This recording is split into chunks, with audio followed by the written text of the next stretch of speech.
Okay, Dr. Alice McNamara, welcome to the Mostly Training podcast. Thanks, Sam. It's great to see you again and good to be on. Thanks for asking. It has been a while that you and I have talked, and the way I was thinking about how I might describe this to you is if you and I were sitting next to each other on a bus for a few hours somewhere in Europe, and we were having a chat about this and that. And I can use that for reference because we've done that before. Like in a past life, that is exactly what's happened. And we've been in each other's orbits because of rowing and because I've had a bit to do with Bill over the years, in the years since we were rowing. Bill Tate, your husband, for the listener. And there's a lot to catch up on, and we'll get into that some offline, but I just wanted to run the uninformed listener through some context of who you are. Uh, Currently, you're a doctor for some notable organizations, and I'll just clarify, most recently, the Opals, the Australian women's basketball team. That's really cool. I want to know how that even works for Australian cycling, specifically paracycling. Also very cool. Yep. Yeah. And have an ongoing role with the VIS. So is that the same sort of doctors that I would have known as an athlete in the system? You're there if I have an issue.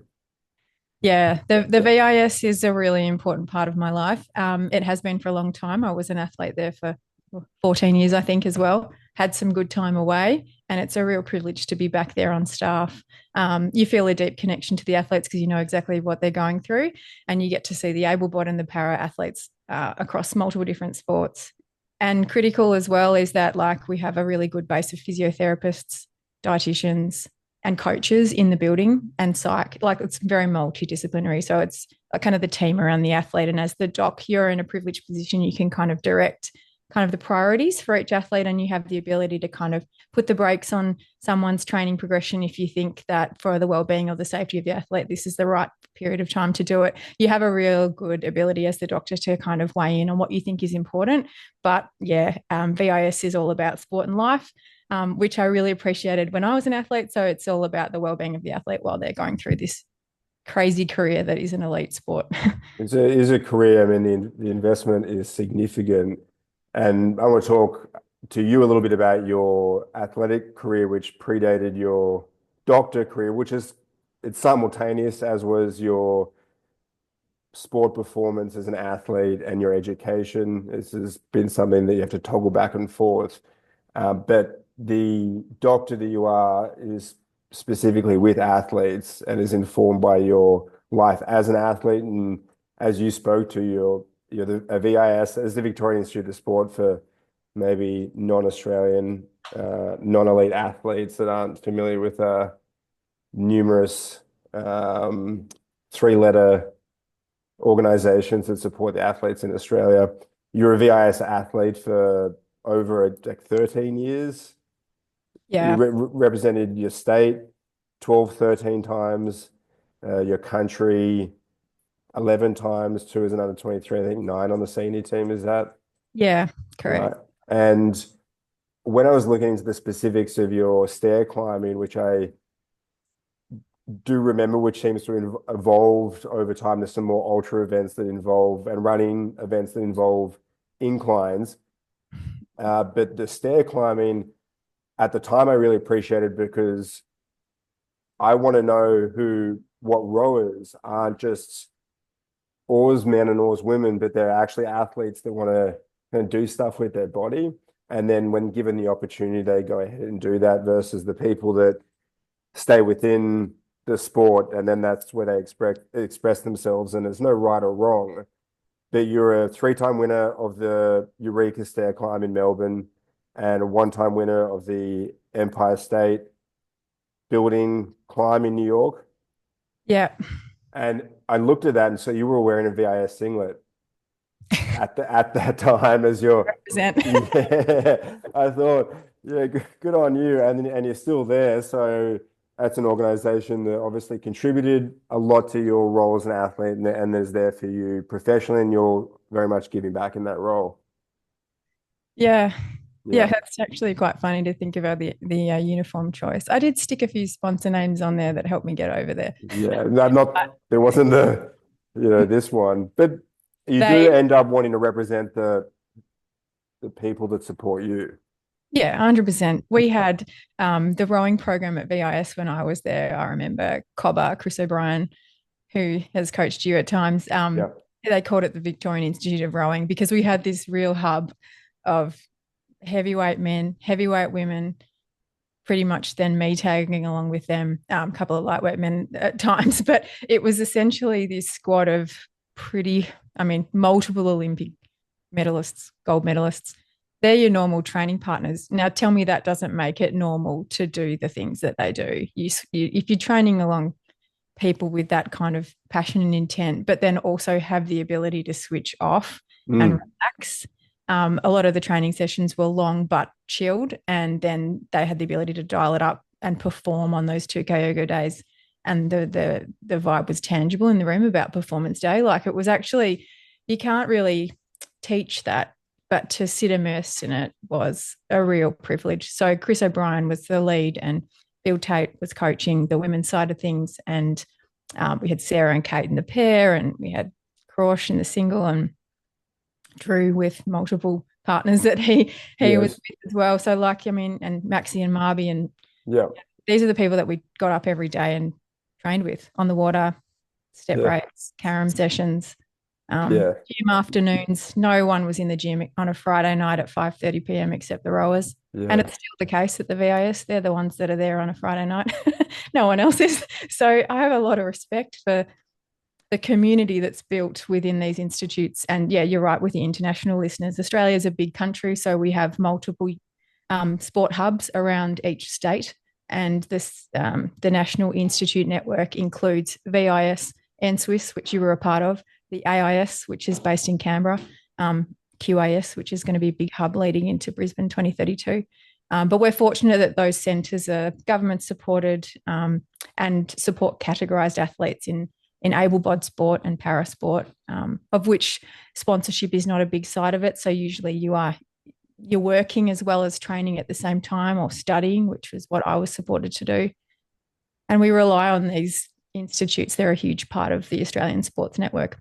And their role has evolved over time as programs become centralized and then decentralized as things evolve over time. And I remember when I came back from the States and was trying to reintegrate into the program, and they were saying they were going to have all their heavyweight men are going to be down at the AAS. And then I remember some of the names you mentioned and others, like, well, we just want to stay in Victoria. And yeah, I'd never rode in Victoria at that stage and didn't really appreciate the vibe. But then the experience that you described was what I eventually understood it to be. And I get why they don't want to leave, because it's pretty good here. Yeah, you're right. I remember coming back after the Beijing Olympics, where I was a reserve, and I was over there supporting the lightweight double, Amber Halliday and Marguerite Houston. And we came back from Beijing, and we went out for dinner with Peter Anthony, and he had all the Melbourne uni rowers who had been at the games. And he just said, his strong philosophy was that to get a result, you don't need much, but you need a small group of organized, passionate people and a coach that supports the athletes. Everyone gets their needs met, everyone contributes to the process. And then that's how you get a world-class result, which was always his experience. And I remember that really clearly, because that's exactly how I'd read it at the time.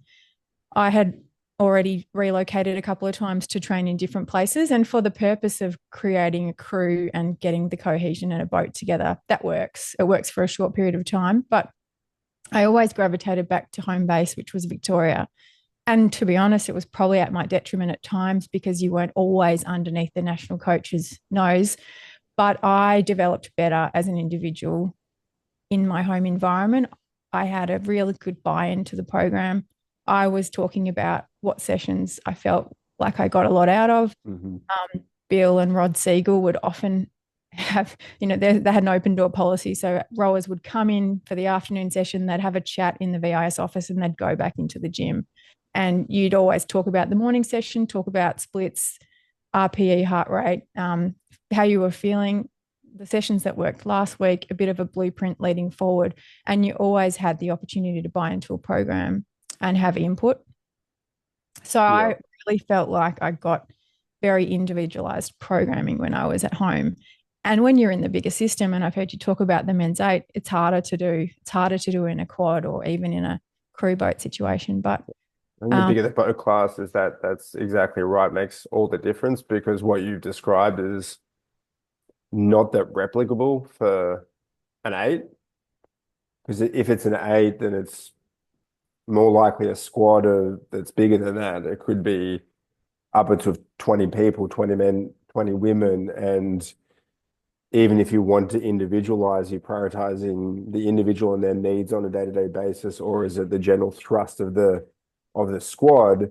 Whereas if it's a group of athletes and it's some heavyweight men and a couple of lightweight women, it's already a different enough that you're going to have to individualize it. Yeah. And we're being individualized. And I hate to think about the time that was put into all of us at the time from the practitioner, like from Rod's point of view, and Harry Brennan in the gym, who's now a general manager at VIS. But the individualization of our programming was, we were really fortunate. You got to learn a lot about yourself as well, because you're constantly looking for that element that might that might go to the next level in terms of gains. And I specifically remember, like, so I'm probably more of an anaerobic type athlete. I think I've trained my endurance fibers over lots of years, and now I quite like the long stuff. But as a young athlete, I was always far happier when we were doing interval work or HIIT work. I hated the long endurance training sessions and the winter training or the pre-season sort of September, October training where you were doing lots of like 30 hours of rowing a week. I just got so fatigued and I hated it. Some athletes get fitter doing that, and I just felt like I was dead most days waking up. But then when we go to the taper and we'd start to do some more high intensity work and we were in crew boats training for the Worlds, I always felt like that section for me wasn't long enough. Like I felt like I was still building my speed and then we'd race. So I felt like, if we could individualize it at various points, there'd be an ability to get better bang for your buck or better progression. Yeah, I mean, I clearly agree. And I think, imagine if we just didn't have any selection events until February, because you trust the athletes that they're going to train, and in order to get funding, they either have won multiple international medals and they're given a little latitude to do it without complete oversight. But then everyone else has a coach working with them daily. So there's no not training and therefore getting funding. So why wouldn't you give people the discretion, and squads, athletes, the discretion to just train, as opposed to having to do these selection events that really just take the emphasis away from developing to performing, but in a compromised way? Yeah, true. But we all like some feedback. So you like doing your time trials and seeing where you fit on the prognostic list, and once a month get that sort of feedback about how it's all going. We found that really motivating. So I guess we got to do it. And there's so many hoops to jump through, and some of them are necessary, but if it comes down to individual discretion, coaches' discretion, selectors in the end, and at the very end it can become quite subjective. Why not just empower coaches with the confidence to select their crews and have that based on all the information, tangible and otherwise, to inform their decision making, and like they would with any other team sport. When coach picks the Opals, who's going to go on the court, who's in the starting five, who's on the bench, who's in that lineup, and what changes are made each game, the responsibility is left with the head coach, and probably informed by the assistants in some instances. But they're not going to go through this artificial process to make it seem like it's fair for the coach to end up picking the people that he or she want to. Yeah, it's probably a realistic view of it, that it is an artificial process. I think with rowing though, and it's when you've looked at a lot of other sports and the way the year is structured or not structured at all in some sports. Rowing's really good. Like you have a specific pre-season. If you're based in the Southern Hemisphere, you have summer where you're doing pre-season, and then you have selections to go away. You have 3 World Cups of which you'll do 2 or 3, do one, 2 or 3, depending on the year, and then a World Championships. It kind of flows over a 12-month block. A lot of sports aren't like that. A lot of Yes. sports, particularly like table tennis, badminton, combat, where each tournament that you do, you get certain points leading up to selection for or qualification for World Tour events or Olympic Games, Commonwealth Games. They need to go overseas and get points. So you're actually constantly competing. Rowing, you have far better base building and then you get to go and do it. But a lot of sports don't have that sort of blueprint. And even cycling, like they're kind of racing all year round because they're here doing the summer And of the cycling. programs change as well on Yeah. sometimes on the fly. Yeah, I've thought about that in terms of long-term development, and this is why you're here because you are actually in the nitty-gritty on a lot of sports, and you have to support the athletes, and they don't they might not necessarily have any periodization. I guess I'm just Mm, complaining about where I thought there was scope for the athletes within rowing to better develop those at the elite end, and when that was done, that it was done better on average in at the VIS, for example, where there was a real de-emphasis on competition post the World Championships, whereas I was always felt like I was under the pump just in yeah. general, and if I didn't come back in shape. And if there was any underperformance at any stage in the season, any year, they would be like, well, you actually underperformed in that time trial in October, so now we're not going to Yeah.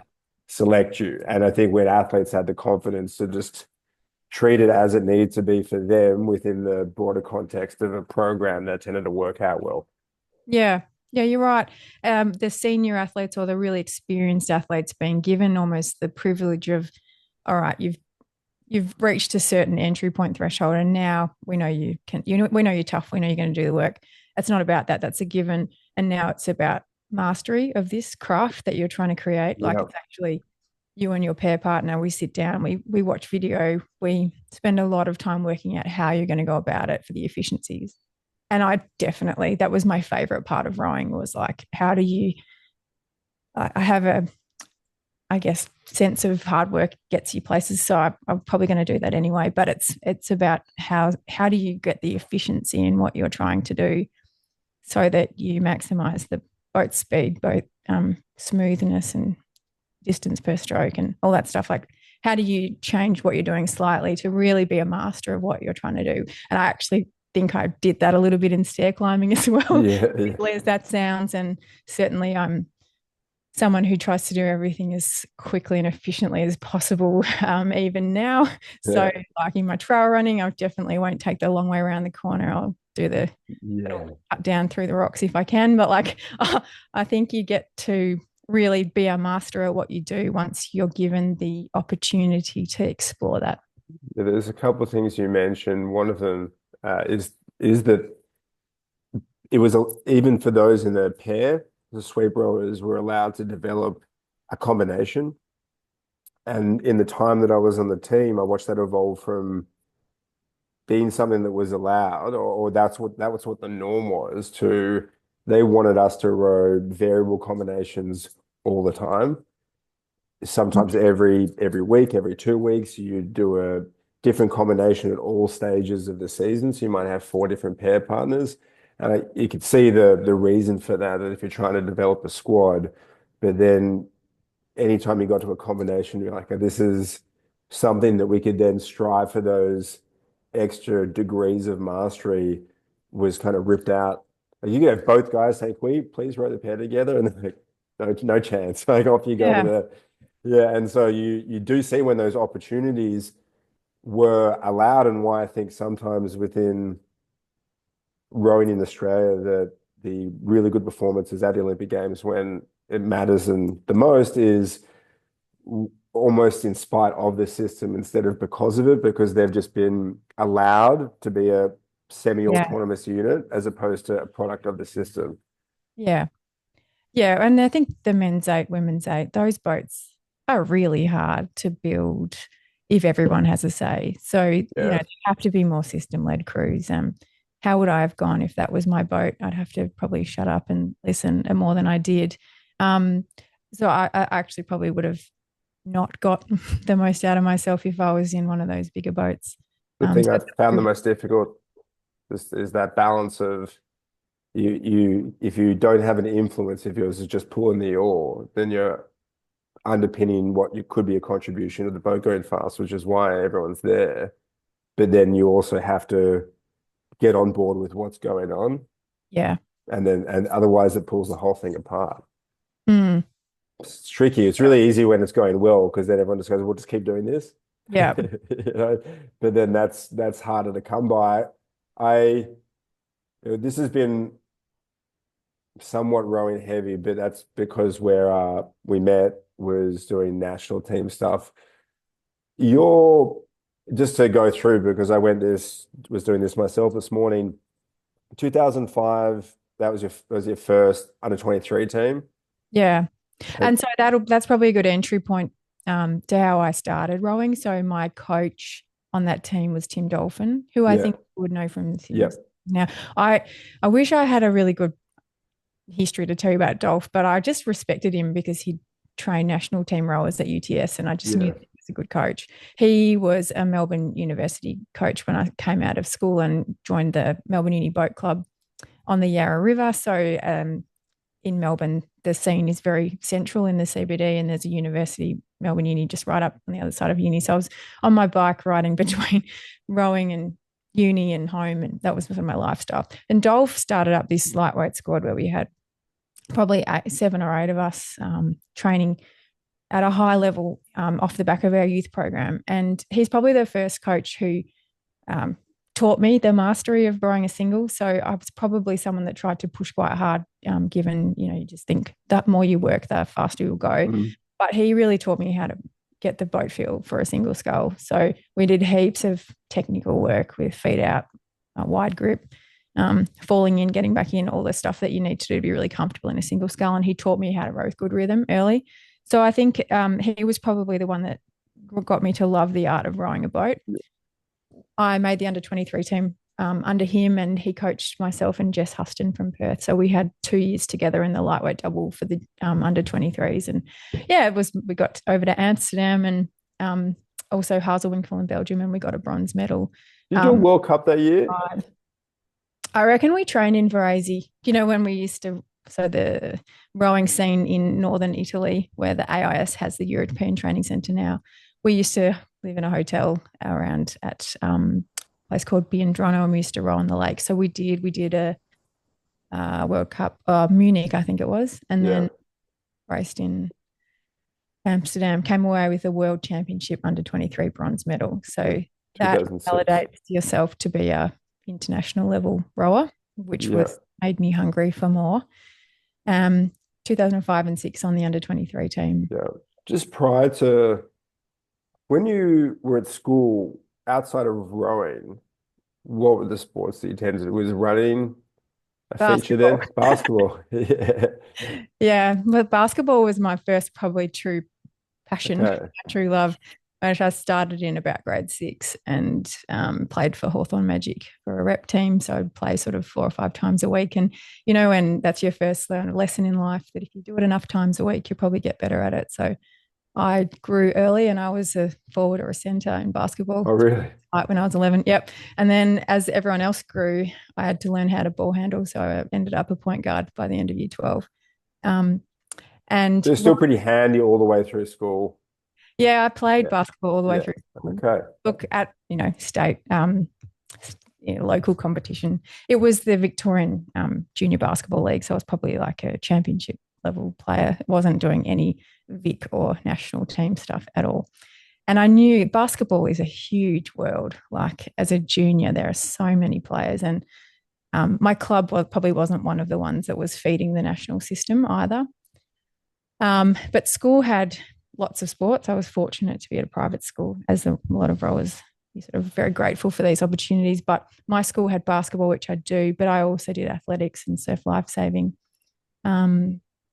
everything really, softball, hockey, whatever I could try.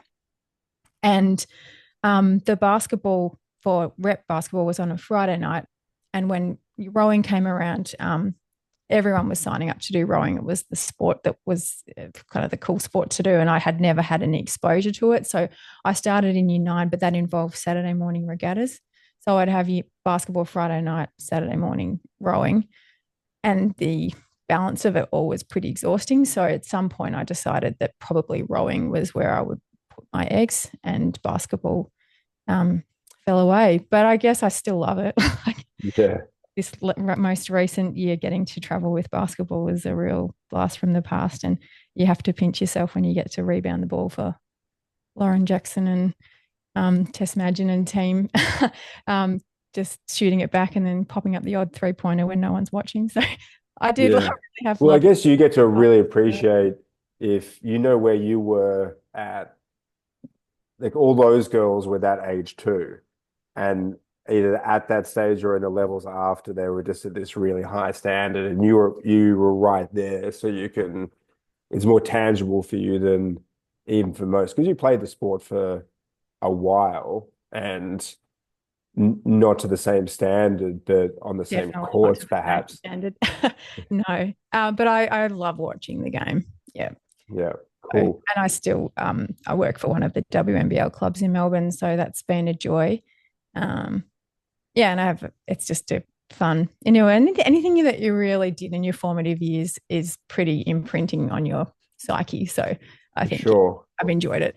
But yeah, certainly with my learning from that is that, like, in terms of repetition and practice makes perfect, is that if you can do rowing at school, we're exposed to it, doing it 6 or 7 times a week.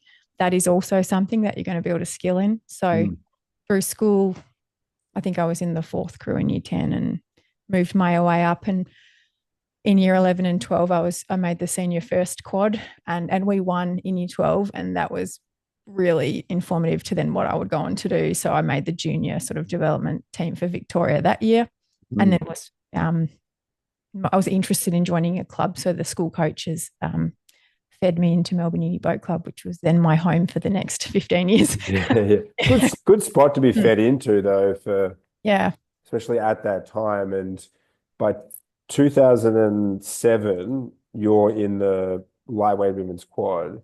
Yeah. Were you thinking that for 2008, how did you see your prospects looking for Beijing and that year in general?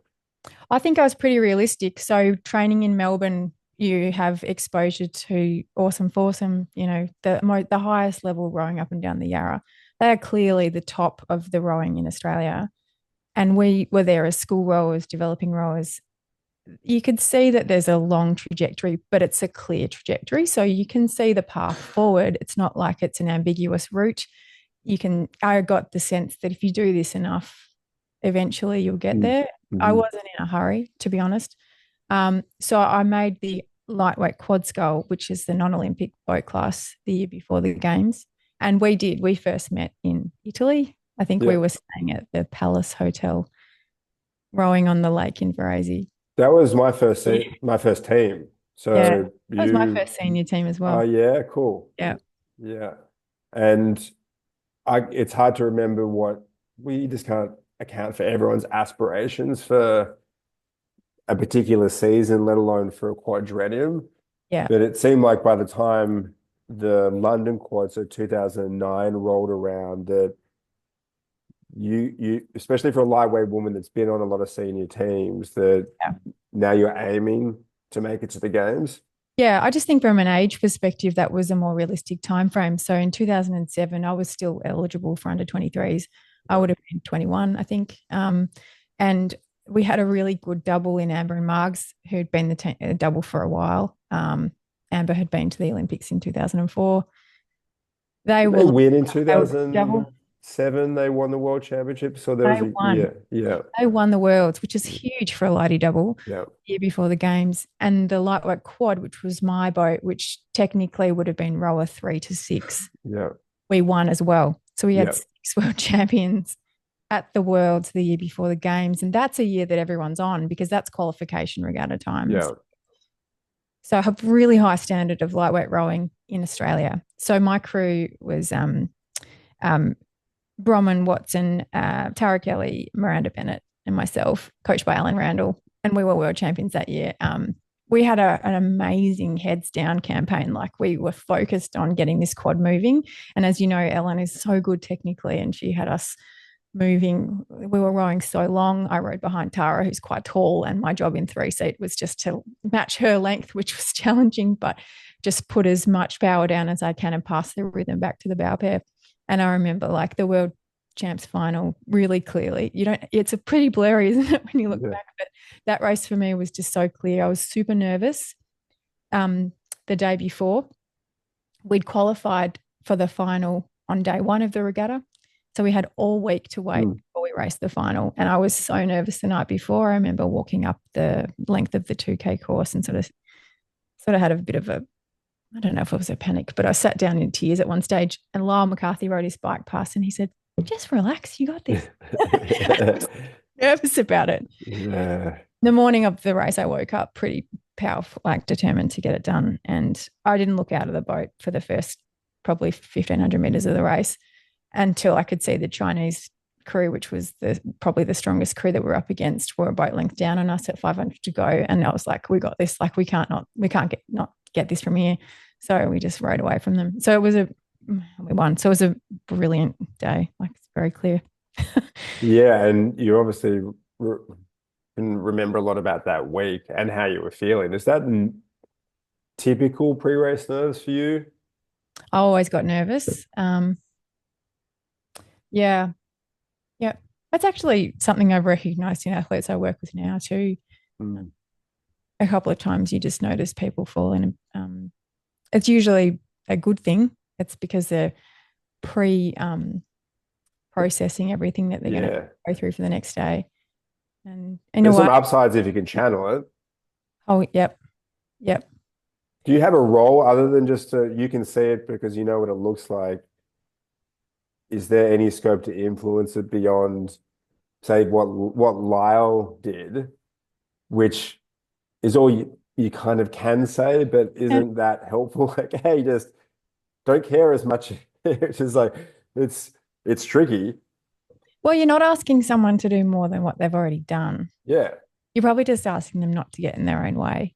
Are you asking them to do less? Yeah. Often it's like you can be less than this, but that's not necessarily.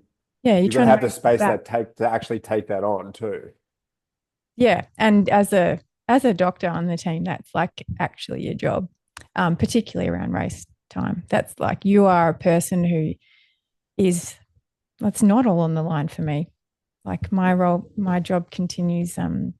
I understand that this person's world sort of starts and stops, and tomorrow is the big day. But as the doc, it's like a lovely position to be in because really you can be really invested for them, but you are a little bit external to the whole thing. So if you've got any ability to walk someone around a cycling track, like I got to do in Paris with one of the riders who was ready to go, but she was very worked up about it. So doing laps around the inside of a velodrome and just saying exactly what Lyle said to me. You've done this before. You're just walking.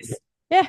We just walked around while we got familiar with where we were and calmed down. And like, that's a huge, cool thing to get to do as a practitioner. And I remember people doing that with me. I think I've always liked it when you've been reminded that you've done something before, or I'm someone who's built confidence from I've done this before, or I've worked my way through this problem before, and someone who reminds me of that, which I mean, that's what Bill always did when he was coaching, and other coaches have always reminded me that before ergos and stuff, you've done this before, you just hold this number, just relax, trying to bring me back on that arousal curve rather than hype me up.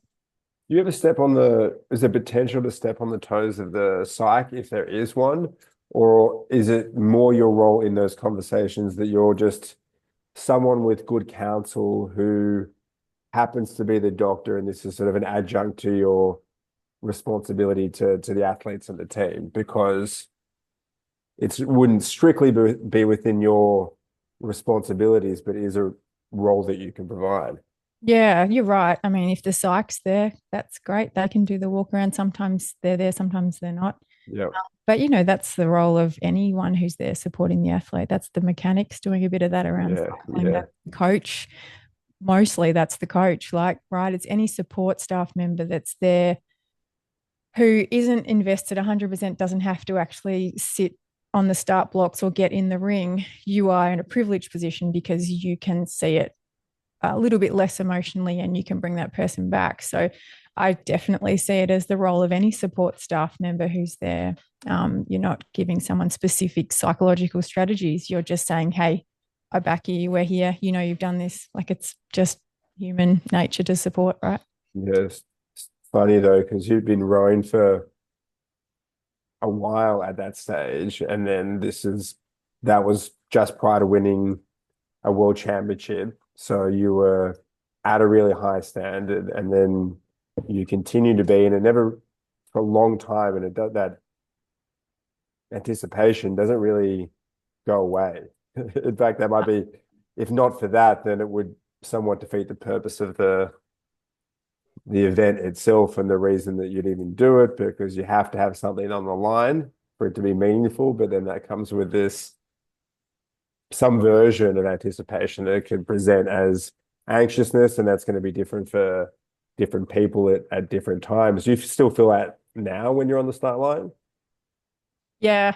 When something matters, I mean, I sort of don't compete for that high stakes stuff anymore, but like sometimes it's excitement and you can recognize that. But I think with rowing and stair climbing, you're nervous for two reasons. Firstly, it means a lot to you, and you want to make sure that you do what you can do on the day, not under that. And the second one is it's really going to hurt.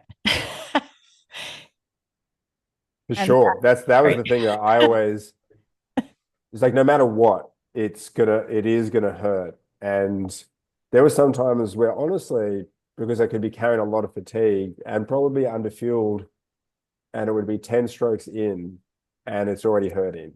Yeah. And then you're starting to ask questions while simultaneously not allowing it to alter any of what you're doing. It's like, well, I'm just gonna lean all the way into this because there's nothing else to do. And then if that happens enough times and you expect that, well, this could feel good. Like those races exist too, where it's that right balance of exertion and ability that I thought a lot of a 12-month calendar, it wasn't that. It was just going to straight up hurt. And with a stair climb, there's no way. It's like an erg. There's just no avoiding it. That's in part what we're here to find out is how well you can handle that discomfort. Yeah, that's right. Yeah. And you're nervous about the pain, but you're also nervous about how you will respond to those questions that are going to come. And like whether you've got the wherewithal to answer them correctly on the day, and keep pushing, which I mean, over the years and years and years that we did this, surely you have confidence that you will do that. You've done it lots of times before. But I think what's been great about rowing is that you can then lean into some of the distraction techniques, which are technical, and help with efficiency so that, yes, you're working at this high level, but if I channel it into my stroke length or my like sequence of movement off the back or my breathing or whatever that is, and it's a great distraction, it brings the cortisol down just a fraction so that you can think clearly and you can translate that into efficiency, which hopefully is faster anyway. So with That's all there is to think about. yeah, Yeah. With the stair climbing, sorry. no, with the stairs, it's like, yeah, you say the Eureka Tower, which I got the win 7 years Oh, actually. 7, really? Yep. It's Wow. 88 floors and each level has, I don't know, 18 steps or 7. something. They're quite steep and you 88 floors, you kind of get to 11, I reckon level 11 and you're about to blow. And at that point, you have to get yourself just back on that red line or you will blow by 20. So you have to actually get in an efficient rhythm from that point. Do you And have to go out hard like a rowing race to get some clearance from, like, it's physiologically, how long is it? no, it should be a time trial, really. Right. It's an easy But time trial? yeah. It's not But some everyone. of the races have a mass start in the foyer. Okay. So Okay. the So it is a time Empire trial. State Building was a mass start in the foyer. But Okay.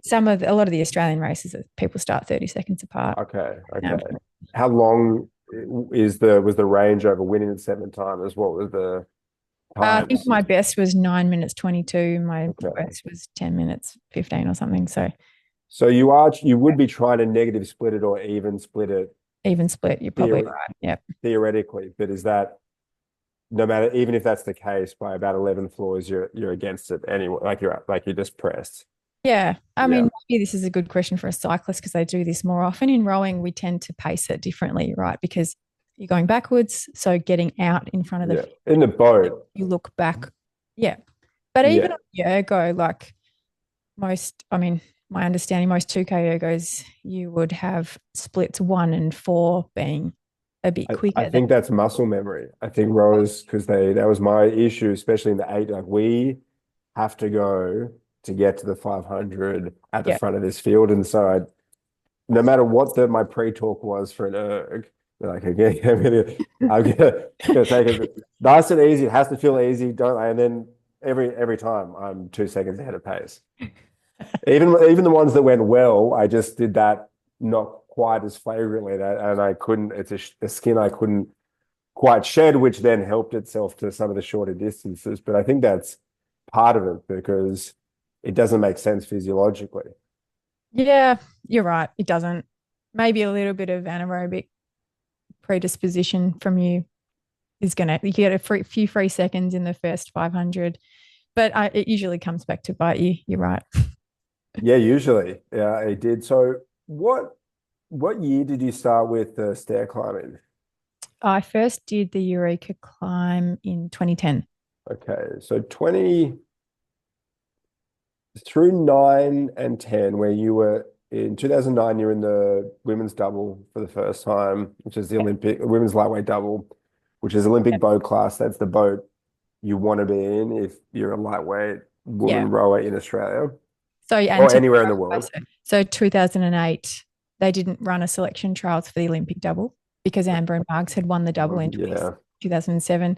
And like as a 21-year-old, you think, yeah, they're the best crew in the world. Like they go to Olympics, and then the next time around will be my shot. So Yeah. I actually that was completely normal for me at that time, Yeah. and so I went back and did the quad in 2008, and You I guys won again. yeah, back to back world champions in the lightweight quad. And because I'd actually won the nationals that year in the single scull, so I'd In beaten, 08.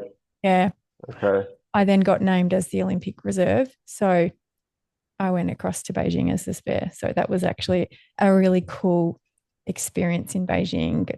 Got to have the Olympic experience and watch what happened with Drew. That was the year that he had his back and managed to fight through all of that stuff. And I stayed out at the Dragon Villas course at Beijing with him, with the men's four. So the crew that got a silver medal, then it was and Scotty and Crouch won the gold medal. So it was like a most amazing Olympics where we actually You mean all the guys that stayed at the like, yeah, yeah. We have a different memories of all of that, but you So were you were in Beijing, were you, on the bus, on the rickety old bus? Oh, I should have been there. You should have been. that's the thing. They have to it needs to be somewhere they can put 9 9 bodies and people. then they need to do it for both men and women. Mm. So well was That was not a hard not game. achievable, but then also every eight that beat us did stay. There. I think other than the US, actually, if I want to be accurate, I'm not sure. But anywho, you were close to the action, and we had a lot of crews that achieved great results, and you were able to see it. And just for context, Drew could barely walk. Yeah, he had Yeah, wasn't doing any of the rows intrusion that between. affecting his nerves, and Yeah, he was sitting on a bike the whole time. And I think the Canadians would just walk past and he's sitting on the bike, just wave to them. See you at the race tomorrow. Like the way he managed himself mentally through that regatta, and the way Cobber managed the whole crew. Carsten was a reserve. Um, that was a really challenging management experience at a major games. and I guess I was 21, 22 at the time. I didn't have the distraction of having to race myself. I was just watching. And at that stage, I didn't really know what was in the future. I sort of thought maybe this will be me in 4 years' time. I'm ready for it. But I got to just absorb and soak it all up. Yeah. Were you But thinking about being a doctor at that stage? nah, not yet. No. So you're just Doing commerce and science as an undergrad. I like an like, athlete and curiosity at that yeah, stage. Yeah. I was Mostly very athlete. obsessed with rowing at that time. It Yeah. was my whole world. Yeah. Yeah. Me too. Mm. Yeah.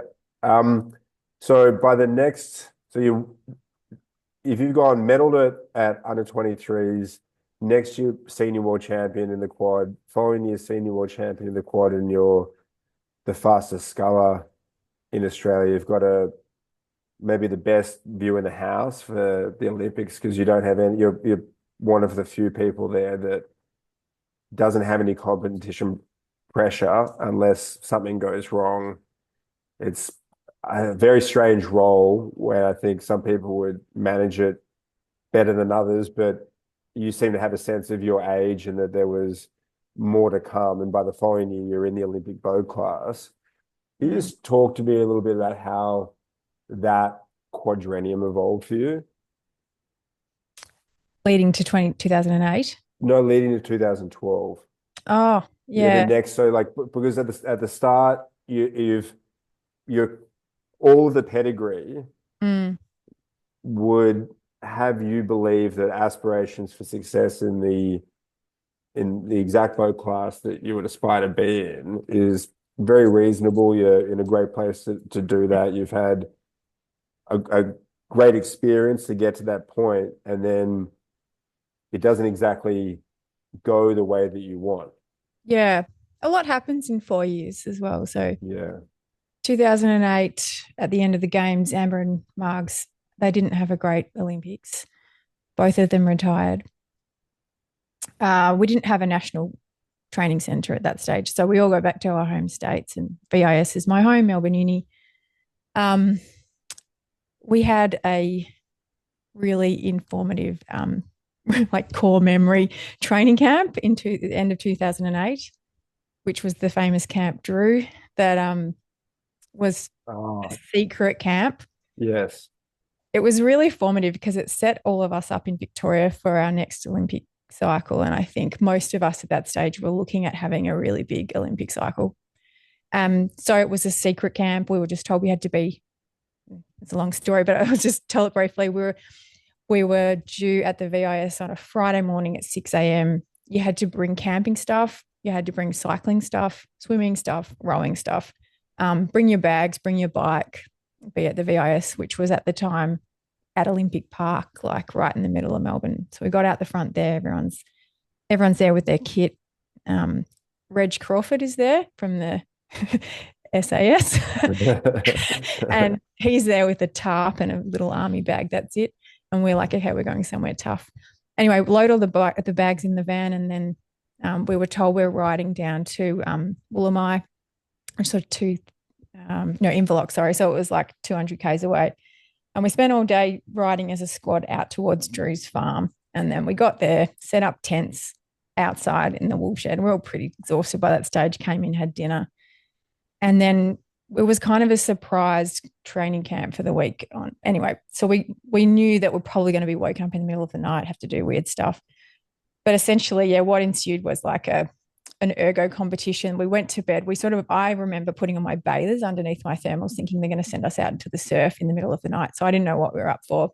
But we'd had dinner, we got woken up, and we did then an ergo that we had to keep the flywheel of the ergo going from, I think it was like 11 p.m. through till 9 a.m. the next morning. And it was a competition between the whole group about who could get the most Ks in your teams.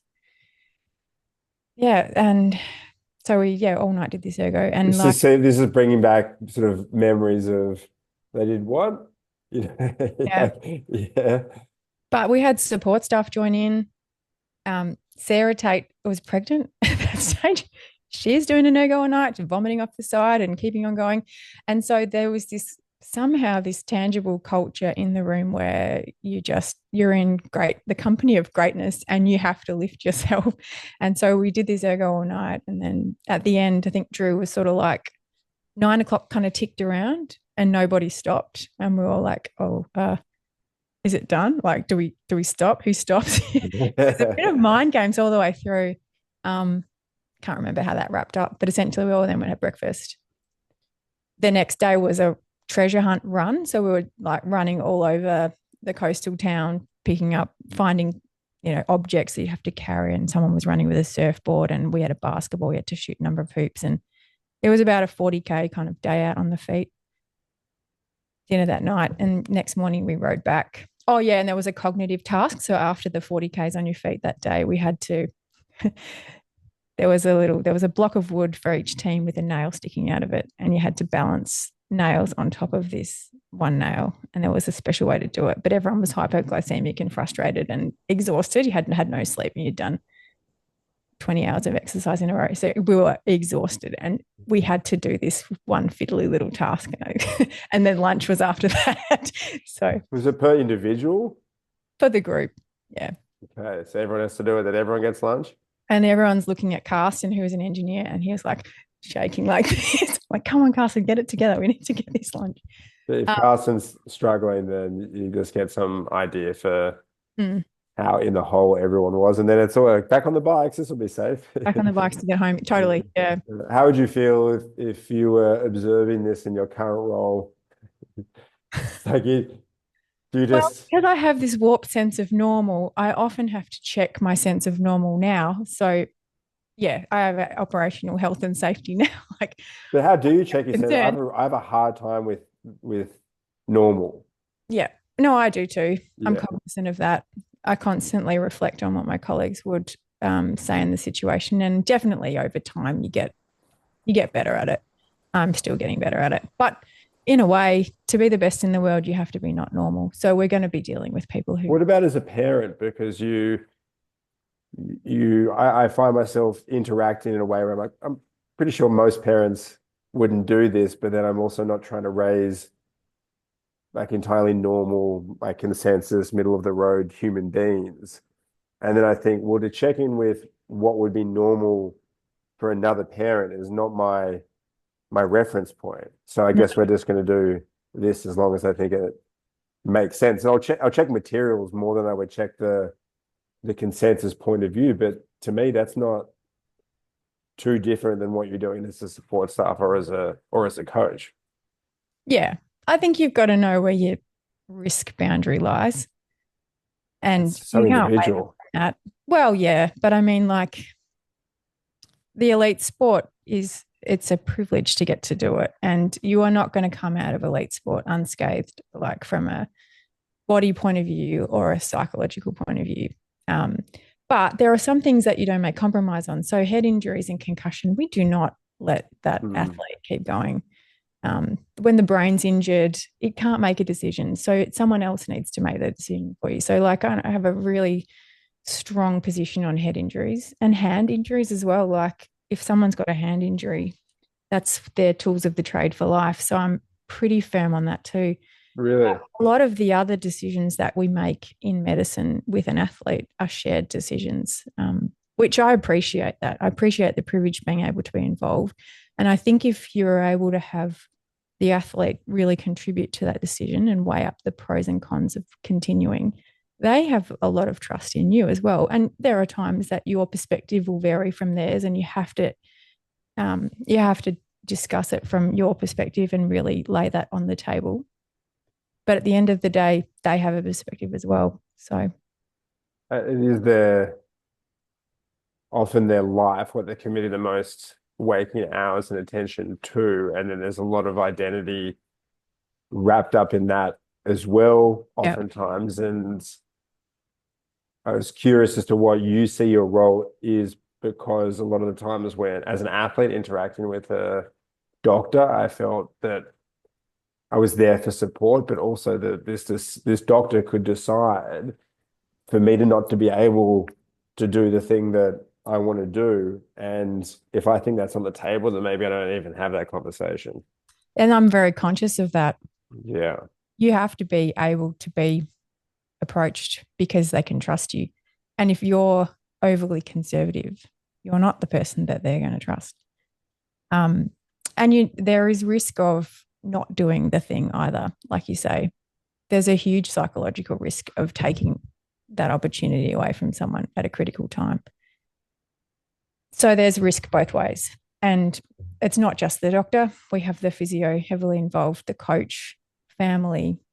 It depends what the issue is. I mean, there's varying sort of degrees of this, but essentially the athlete makes the decision with the support around them. And the privileged position of the doc is that, you know, if there is a risk that exceeds what they're sensible enough to make a call about, you can play a trump card, I guess, because you're employed by an organization.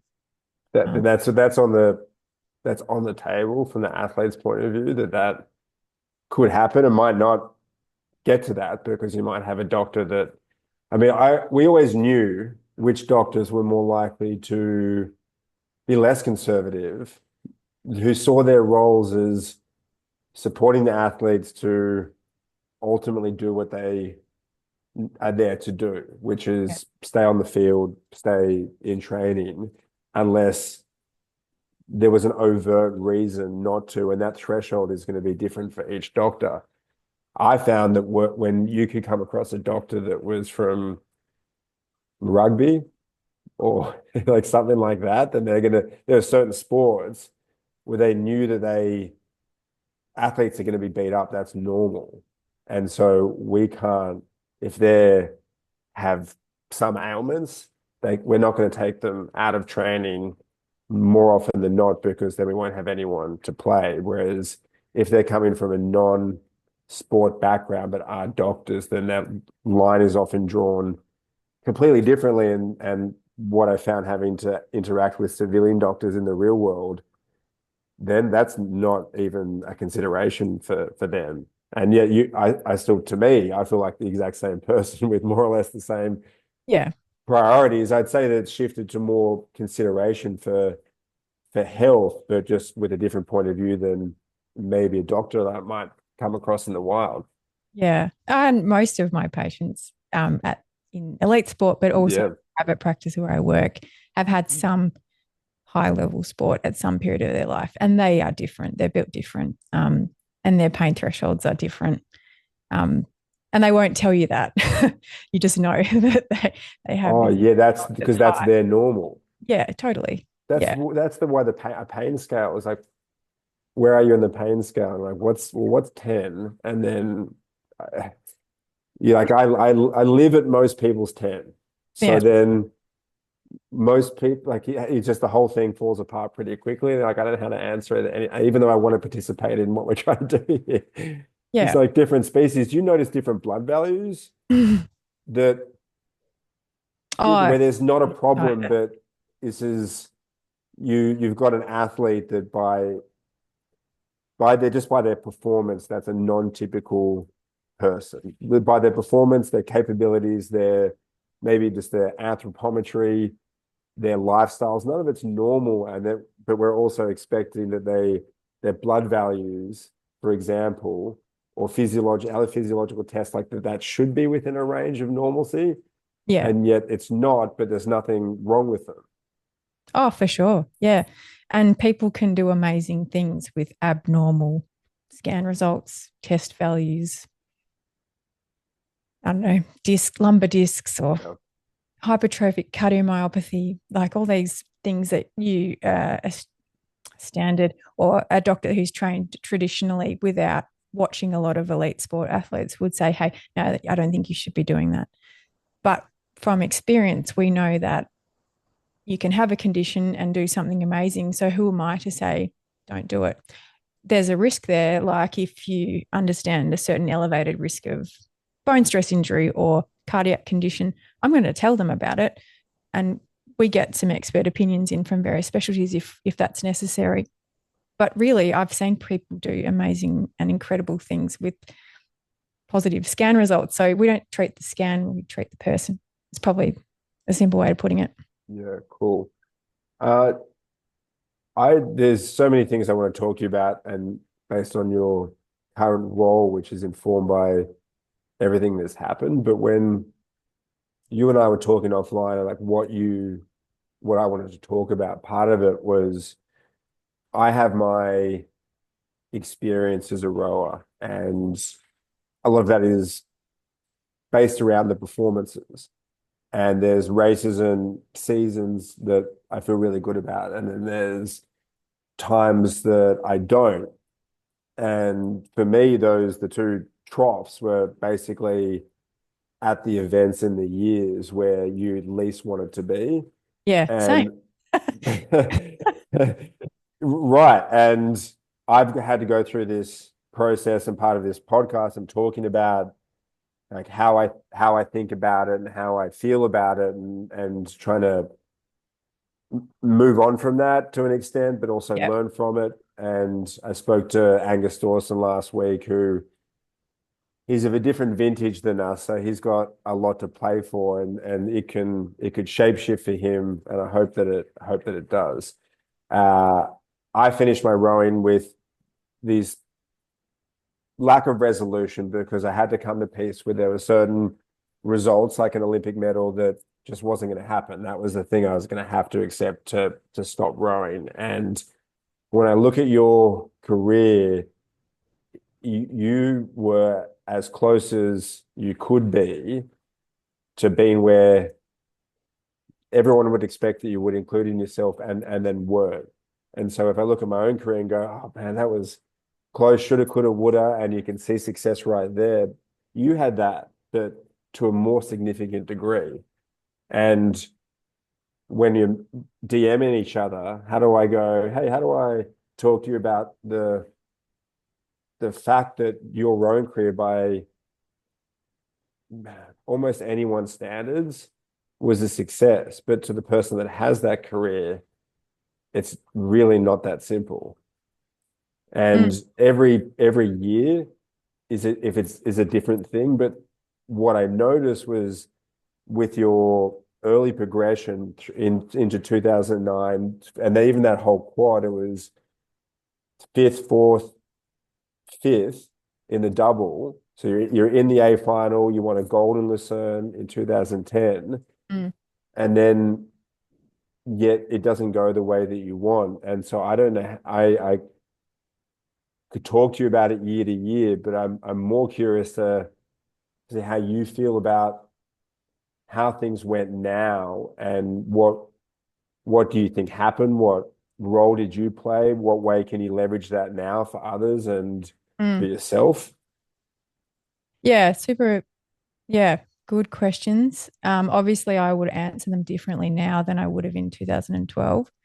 Um, and yeah, in a summary, was the reserve in 2008, and then in 2012 also was the reserve. So I missed the Olympic team in 2012 as well. By And one spot for hard.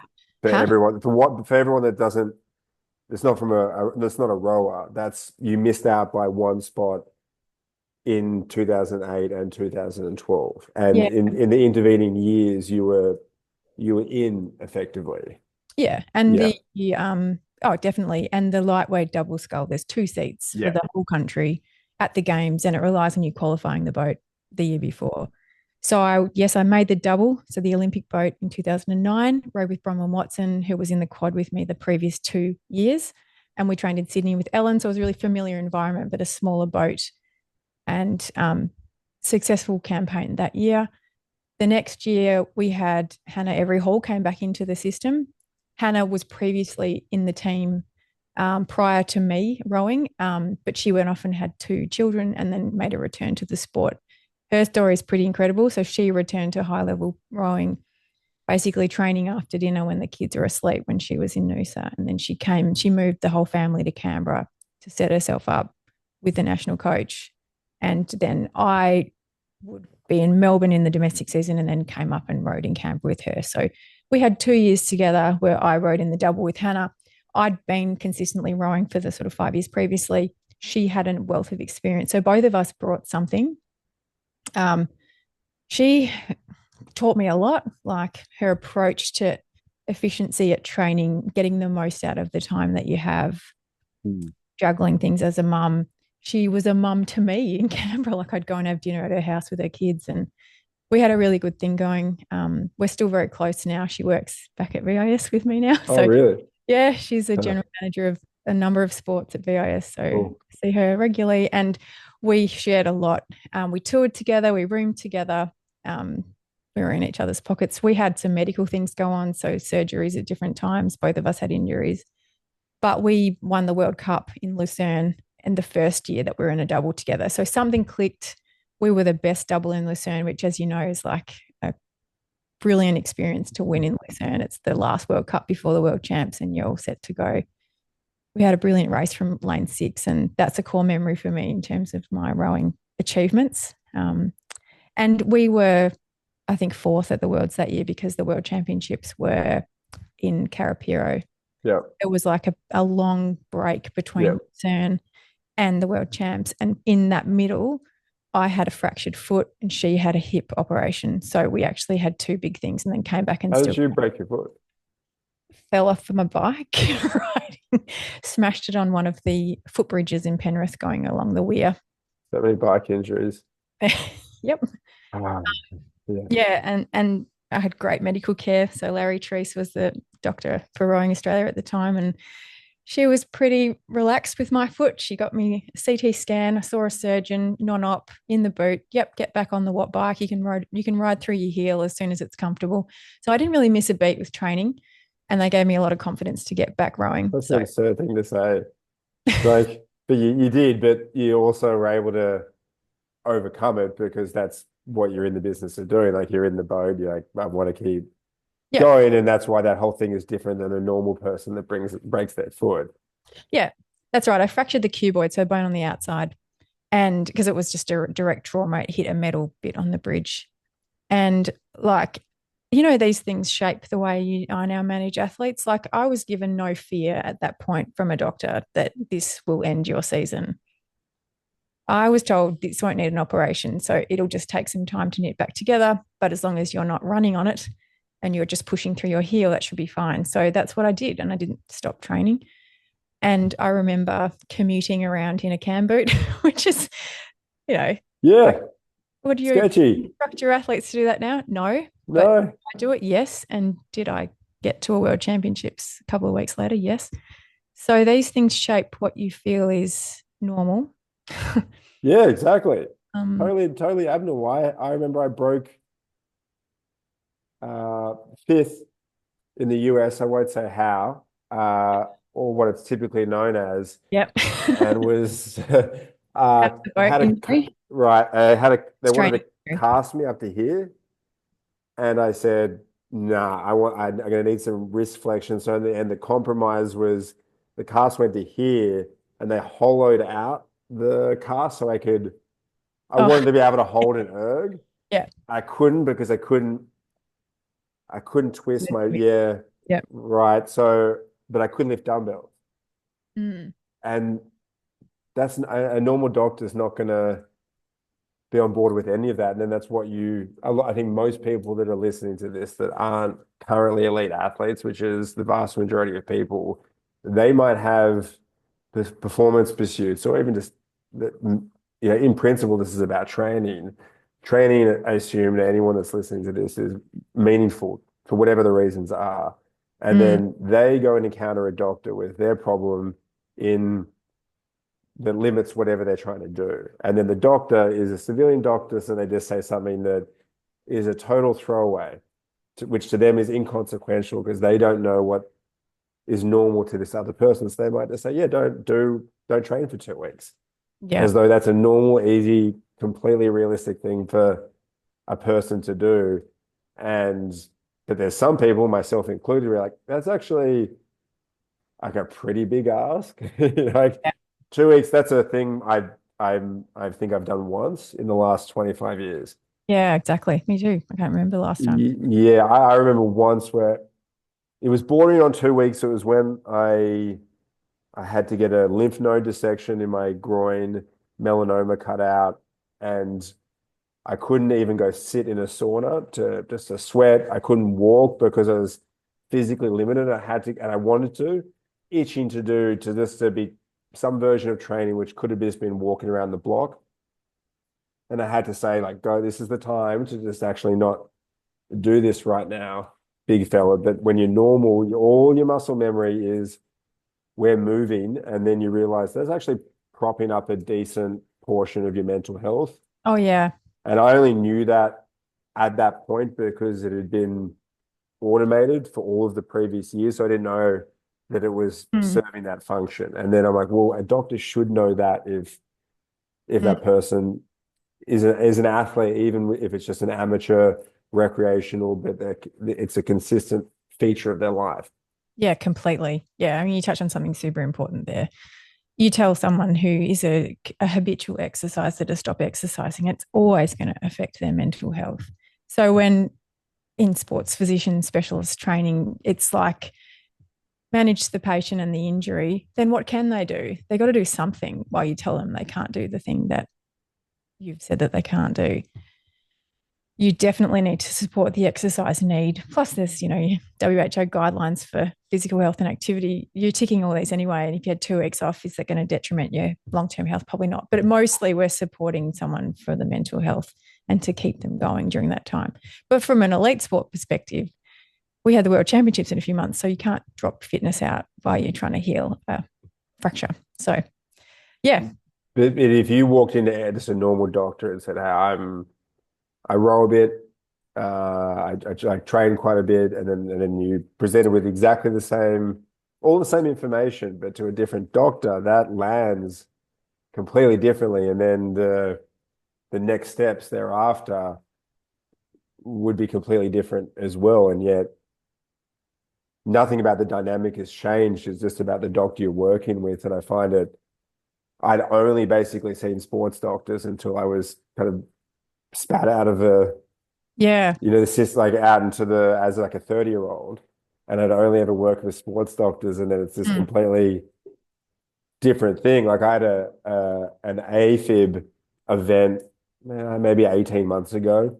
Went and saw a cardiologist after it, and he was just saying, so matter of fact, it's like, you want to do anything like run a marathon and I'm like, hang on, because are we being literal? Because that is exactly the sort of thing that I might do. So we need to sort of drill down on the specifics. It's like, oh, you could, but you wouldn't want to make. I'm like, mate, we need to we have to get a bit more granular. Yeah. But we're not talking about me. Oh, we are, because you're trying to run a marathon. So well, and trust me, we will get there. But the thing that I wanted to.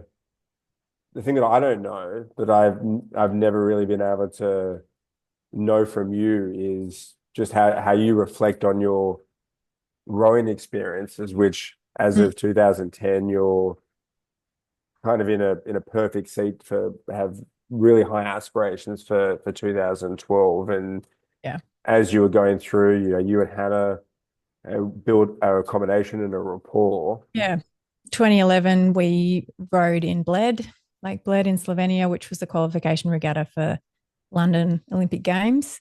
And we had a massively important semi-final to get us through to the final. And I had one of those very nerve-wracking nights the night before as well. We had to make weight, both pretty brutally sweating down that day. I remember maybe those little cakes they have in Bled, they're pretty good. Those vanilla slices. No, that's not the reason. But we had to make weight hardcore for the semi-final. We nailed the semi-final. We won it. So we got ourselves through to the final, which means you're an automatic qualifier for the London Olympics. In the lightweight double, they take 11 crews. So the top 11 crews from the year before. So if you make the final, you're in the top 6, because only 6 boats go down the course. And then the B final would be where it's at, because one crew misses out. So that semi-final for us, if we won it or we qualified for the final, you're done.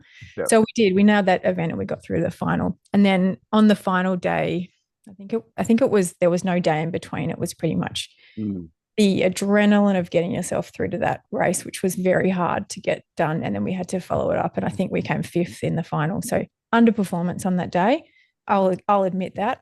But we still qualified the boat for the Olympics. And we'd been medalists at the World Cup that year anyway. So you're there or thereabouts, like in the lightweight crews. If you're in that top 6, 7 crews, there's nothing between it. And we maybe, if we had have medalled on the day, that final day in Bled in 2011, I don't think they could have not selected us. But I think from that point, when we returned to fifth, it was open for any opportunities to bring someone else in. The door was open. So yeah, there's a performance thing that we didn't quite nail that day.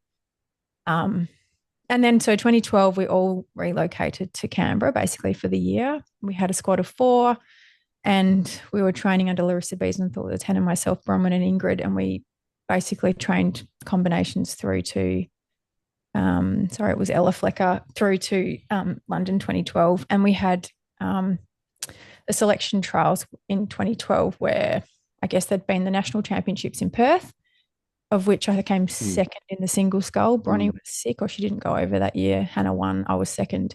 And then we all entered into this selection process, which was a 2K ergo single scull race and a seat racing combination. And I can remember the results because this was very formative, but I came second on the ergo after Hannah. I came second in the single after Hannah. And then in the double, you do 3 races because each person rows with each other. And the fastest double of the whole campaign was myself and Bronwyn. The crew that won with the biggest margin was myself and Hannah. And if you ranked 1, 2, 3, 4 out of the seat racing matrix, it went Hannah, Alice, Bronwyn, Bella. And, it's brutal to kind of look back with such clinical judgment at the time, but I can't see in any of that combination how I wasn't in the top 2. But they made the call at the trials that I wouldn't be in the boat. How did that go? Because they call you into the I know it's in the tower, but because we're already just based on that's all data. Yeah. Okay. And then we're here. And how are you feeling?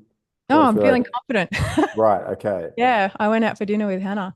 And then the next day we got a text message. Hannah, your meeting time is this time and Alice, your meeting time is this time, not the same time. So Hannah's in the crew and therefore Alice is not in the crew. So I read the writing and I spoke to BIS staff at the time and was like, can you get a bit of a read on this? What the hell is going on?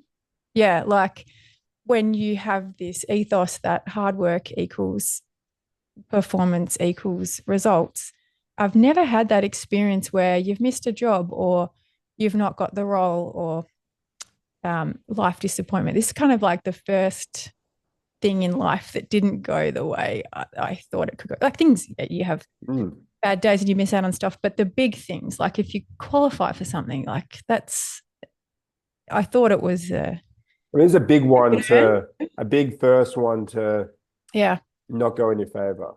Yeah. I guess it sets you up for further disappointments later in life, which will undoubtedly come and have. But for me, this was a pretty significant thing that rocked my sense of fairness. What did they say? Because they must have had a meeting with Hannah and Bronwyn. And then you have a later meeting. And then what is that delivery? Yeah, like, if you know that the earlier meeting, actually. You were in the earlier meeting. There's gonna be some version of it's not you. And then do they bother to indicate why or just here's the reality of things? Well, I was my youngest self, like I was pretty proud that I had the wherewithal to sit there and say, thank you for having a meeting with me. But the way I read it, to lay down the results, they actually sent me out of the room to discuss it further, which never happened. Like usually those selection meetings are like, we're pretty sure this is what we're going with. But they did send me out to sit on the step, which I guess gave me a sense of maybe they've mucked it up. Maybe they didn't see it the way I saw it. So, and then they brought me back in and they said, no, this is our decision based on something obscure. Maybe the wind. I'm not sure. Did they leave it open as though, hey, depending on World Cup results, or was it? No, it was that done. Yeah. Man, okay. And I think you've spoken about the infamous appeals process at Rowing Australia. So I actually went down that pathway because I didn't have a sense of justice at that point. So went through the appeals process and at the bottom of the thing, there's always the selection policy always has the selector's discretion clause, and they'll fall back on that. And, like who's actually ever landed back in the crew that they appealed the decision to get back into, would say very few across the time. So they will find a reason to select the crew that they wanted. Now, in hindsight, like there was probably some reasons around coaches or where people were based, or even just, a fleeting, hey, that crew actually looks better together. They look like similar body shapes or similar ages, and we'll give that a go. It might have been as simple as that, and we can make the data fit. I don't know. We probably never will, but does it remain yeah, unresolved because? Oh, look, my dad's very optimistic and forward thinking. And I think in our family, we have always been brought up to kind of think like that. Like there will be other things in life, and these experiences give you some sort of perspective. They're never the last good thing that will happen to you. And if you wallow in them, then you miss out on the next good thing. So I think, to be honest, and it sounds a bit too easy to work your way through it, but it was deeply disappointing for me. Like I had probably had a month where I was the most depressed I've probably ever been in my life, which is not a usual feeling for me. But I was really, really flat, and the VIS supported training through that time. And I went to the World Non-Olympic Championships that year in the single scull. I raced at Henley in the heavyweight single and actually had a really good time over there, but with that heaviness in my chest, like I'm missing out on an important games, really important games. And 2013 came around, and I probably had a decision because I just started medicine. I could either stop rowing and do the next chapter or keep rowing. And I guess the clear call for me was that, like, if you have this passion for this thing and you're good at it and you back yourself to be of the standard that you haven't quite achieved what you want to, or you think that you're capable of, then you could choose not to do it, but no one's going to care. Like they just move on and pick the next double. But actually, I'd miss out because I really like rowing. So I decided to make the call that I'd keep going for some years while I was doing my med. But undetermined, it wasn't like it's Rio, is it 1 year at a time? 1 year at a time, hoping that I would get the balance right between studying med and getting to the next games. But I wouldn't have entered into that Olympic cycle if I didn't genuinely think Rio was a chance. Yeah. But you didn't seem like you had any baggage about doing all of the things and then your destiny ultimately not being in your own hands, which is mostly what you want as an athlete. And Are you able to shake that off, or did you? You develop a bit of mistrust of the system. I'll be fair about that. Making sure, because I would have. Yeah, no, definitely. And it makes you quite determined to cross every T and dot every I so that it doesn't happen to you again. But, it can. And you enter into it eyes wide open that it definitely can. Okay. But if the journey is the thing that drives you, if getting up every day and living the lifestyle of being an elite athlete, physical fitness, training towards a skill that you have become quite a master at, if that floats your boat every day, like pun intended, that then it's worth it. Yeah. And yeah. Was it always rowing that because it could be that thing for you where you could achieve mastery and it was available, like you did it at school, it's right there. Do you ever think if stair climbing was an Olympic sport, or that it could have been another sport and rowing was merely happened to be the sport that suited you better than basketball when you were finishing school, and then that becomes your opportunity to be an elite athlete? Yeah, rowing suited. I created a good engine. I wasn't someone who had the best VO2, but the years of training kind of prime me to be able to do the task, and my ability to change speed or generate anaerobic power, I reckon, was an advantage. I had good anthropometric body size for lightweight rowing. It was never too much of a challenge to sit close to weight most of the year, so that suited me. I kept my period going. It wasn't a situation where I was unhealthy sitting around that lightweight weight, which was 59 kilos most of the year, 57 for racing. And I am a deep thinker. So you can't row in a small boat without some, sort of obsessive traits to get more out of the perfection of the rowing stroke, to improve technically, to maximize the efficiency of the boat. So it suited my overthinking, like that I tend to do, as well as the physical output and the community around it. So it was definitely something that worked for me.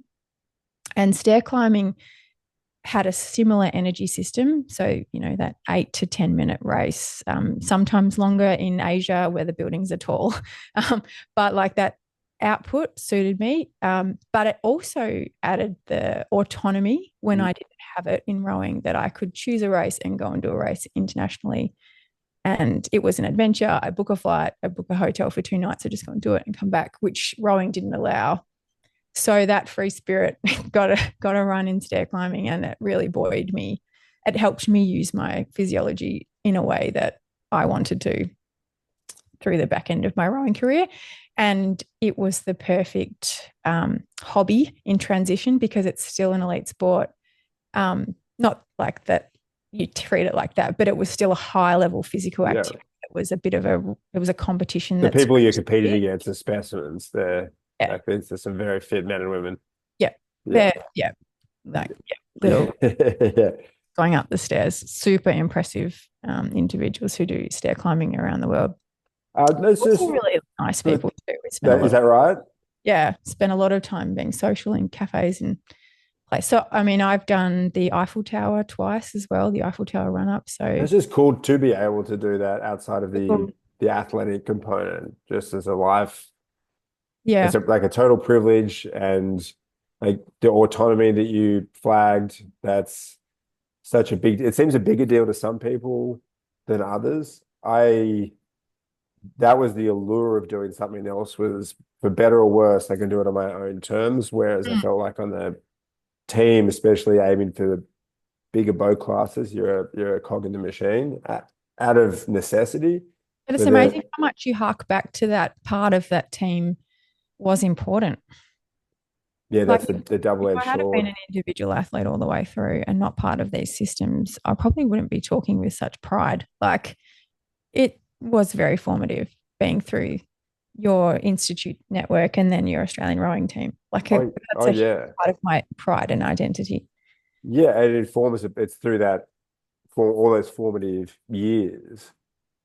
It's either in the foreground or the background of what you're doing. That's why talking to current and former rowers, even with my father-in-law rowed a little bit in uni, but within minutes of meeting him, he was like telling me about, well, I was in the second 8 at school and they won the first 8. I think this selection event for him that occurred many decades previously, and we're connecting as rowers at that stage, former rowers, because that's the thing we have in common. We know something of the same stuff and of each other because of it. And that's the thing I always will love about rowing, and why most of my friends are former rowers. There's no secret to that, but at the same time, it's for better and worse. Like it was more good than bad, but then I am aware of, the way you'd mentioned this before, that I don't think elite sport is good for your health. And no. I don't think that's well understood. And you mentioned also not perhaps psychologically great.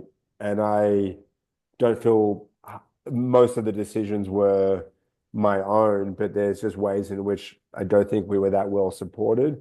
And the times in which it mattered the most was when it was at its worst. So you've got some of the best people that you'd hope to produce in the system ultimately not having experiences that corresponded with what they'd put into it, which is kind of the thing you sign up for with rowing. Is this is a great sport. The harder I'll work at it, the more proficient I get, the better the results will be.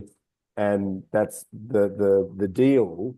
And then sometimes that's not actually the deal when you get to the pointy end of things. Yeah, that's right. And the people who have been in your corner the whole way through are still on the team. So you then come out of the team because you're not selected, and your support systems end up like people come out of the woodwork who you wouldn't expect, but they are worth their weight in gold, whether that's people at the club or the institute. And yeah, that's probably something that I was really appreciative of all the way through. Family of support, of course, Yeah. but these things shape you. Like, Yeah. I mean, yes, I would have loved to have been in London because that was probably the Olympics that I was most ready for, and I would have loved to see what we could have done, but I can't. And Yeah. it's I then started medicine for the next Olympic cycle, which I was like pretty fortunate that I'd had this bubbling career along the way. So I did commerce and science, and I always thought I might do physiotherapy, but actually didn't get the marks to transfer across at Melbourne Uni. And I didn't want to change away from the uni because I was heavily linked Yeah. to the rowing environment. So I did the GAMSAT on the off chance that I would be able to get an interview. And they just started the MD program. And I was always interested in problem solving with the human element. So in anatomy, they usually taught us about like a particular body structure and then applied it to a function or a sport. And I was interested in like if that was injured, then how you would manage that. So I thought medicine it's worth exploring. I wasn't fixed on it because I kind of once I get my heart set on something, if I'll get too disappointed if I didn't get it. So I was kind of a bit like I'll explore this and see where it gets to. I did a good job in the interview and got through into the program that started in 2011. And my first week of medicine was the Empire State Building week. So I was in New York running up the building. So I came into the degree with maybe being someone who was a little bit different, like had a reputation around uni. And I managed to juggle that with some really good support through 2011, 12. And I had 2012 off actually. And so when I missed the games, I could then do some research and network within the hospital. So then having that like dual career meant that you had somewhere to fall if rowing didn't go well. And the head of the clinical school at Royal Melbourne Hospital, he said to me, like, I had to say, like, I'd taken the year off medicine to go to the Olympics, but I didn't make the team. And it was really embarrassing to talk to him about it. But actually, if you think about it from his side, that's just a thing that's going to happen in your life. It's a blip. And he said, you know, it sets you up for hospital politics. Like you're going to miss jobs. There's going to be lots of things that happen. And he normalized it for me right at that moment. And I thought these are the experiences that are not negative to have been through. And so I did some research that year and then started at Royal Melbourne formally for my second, third and fourth years in 2013. So I was rowing, but I was actually doing it between Melbourne and wherever my partner was based. And so for 2013-14, I rowed with Ella Flecker. Yep. Sorry, Maya Simmons in 2013 and Ella in 2014 and 15. And Maya's actually doing sports med now and Ella's doing anaesthetics and emergency. Sure, so we're all doctors, which is maybe. So, I mean, it's so impressive. Just like rowing is hard. Being a lightweight rower adds an additional wrinkle. Being a female athlete is like there's additional challenges, and then you're doing this thing that's just hard for regular people to do. I find it so impressive that any of this occurred simultaneously, but then some of it has to just sort of fit it in within one life. Yeah, it definitely, like I had to take a couple of breaks from med for various years, but it did fit in all together and I did juggle it. So I had like a summer where I rode in country Victoria for a month while I did a GP clinic practice, a placement like in rural Victoria because it worked in around rowing. And it ended up being one of my best placements because it was this clinic that had everything there. It had an emergency little department. I was doing lots of procedural skills. I was going out to local Indigenous camp. Like I was doing heaps of stuff because I'd chosen to be out there while I was rowing. So yeah, these things, there's like no one way to do anything. And I guess I was lucky enough to have it all sort of fit together. And it's, you say it's a surprise to make it all happen, but it's kind of not. Like, rowing teaches you lots of things. Delayed gratification is one. And I guess Not a surprise. not. Nothing about it surprises me. Just impresses me because even the non-professional accomplishments, you have to put a lot into those, and then you've had additional, you had stuff that you were doing outside of rowing athletically, and then you had this academic responsibility that is not just a significant load, but in terms of you have to be certain places at certain times, and a lot of it outside of your control. My sister-in-law is a doctor, and just when they're like, okay, you're basically going to be in Newcastle for Yeah. 6, 8 weeks, and you have to give yourself to that process, which is the same as what you have to do with rowing, which is why I find it impressive. And they were just starting up sort of an elite athlete network when I was at Melbourne Uni. So I was probably one of the earlier people who experimented with the system, and That just means they're more, other elite athletes go through this process as well. so just more flexibility and more individualized. Yeah. So medicine is 4 years in the postgrad course at Melbourne Uni, and you do the first year. Well, when I went through, you did the first year in Melbourne on campus doing lectures. I think we had 450 or something we had to cover in the year. And because we were internationally based for 3 months, you can do a lot of that online, but the practical side of things you have to do on site. So I would juggle. I had to pre-plan and work out when I was going to be back. But then following that, you were based in various hospitals around the place. And if it had to be a rural post, it obviously wouldn't have worked when I was in a crew boat having to be training with someone. So that's why I had to do it in a specific location or orchestrate the post to fit that time. Yeah. And that works when you're a student because you're an extra person on the ward. You're an added bonus for the team, or you're actually a handbrake most of the time. But like you're an extra set of hands, and you're just mainly watching and observing, and no one's paying you to be responsible. Yeah. And you have to get through the coursework and tick off the requirements. But when I was employed as an intern and a doctor, that's when I stopped rowing, because at that point, your responsibility is to patient care, and you can't come into work late because you've had a double session, and you can't leave early because you like to go get weights done. You actually needed to be there responsible. And the timing worked for me that when I missed out on the 2016 Rio team, which there's a little story around that too, I was a perfect transition point to go into, I did my internship in 2017. So Great. It seems like from even the whole cycle, from the end of the London cycle into that next cycle, you had your medicine with which to fulfill you as a person outside of rowing. So yeah. the living and dying by your results on the water, it's no less important. It's just not the only thing that's important, which is something that an athlete can easily fall into. And you had that there post Rio. What happened in 2016? Yeah, you're right. I did have that other thing. And the times that I actually rode pretty well were actually around exam time with uni. I was someone who, if I had a reason to switch from one thing to the other, it was healthy. Like if I was only rowing, I thought way too much about it. If I was only doing med, I would feel grumpy because I hadn't had the enough exercise to make me feel happy. And there's probably some pathology there, but like I needed both. And that was healthy for me. So I recognize that. Rode with Ella. We had a beautiful feeling double. Ella and I, the boat, I loved the way the boat felt with Ella. It kind of flew along more than probably what it should have, but based on the numbers, it had a really efficient speed to it.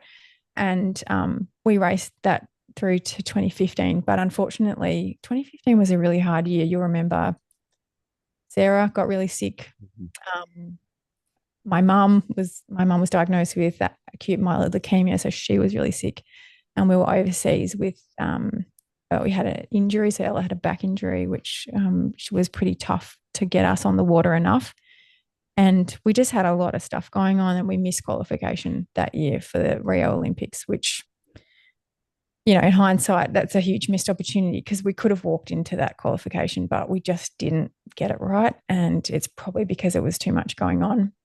And we didn't have any spare, we didn't have a reserve rower over there at the time. So if one of us wasn't available, we couldn't row.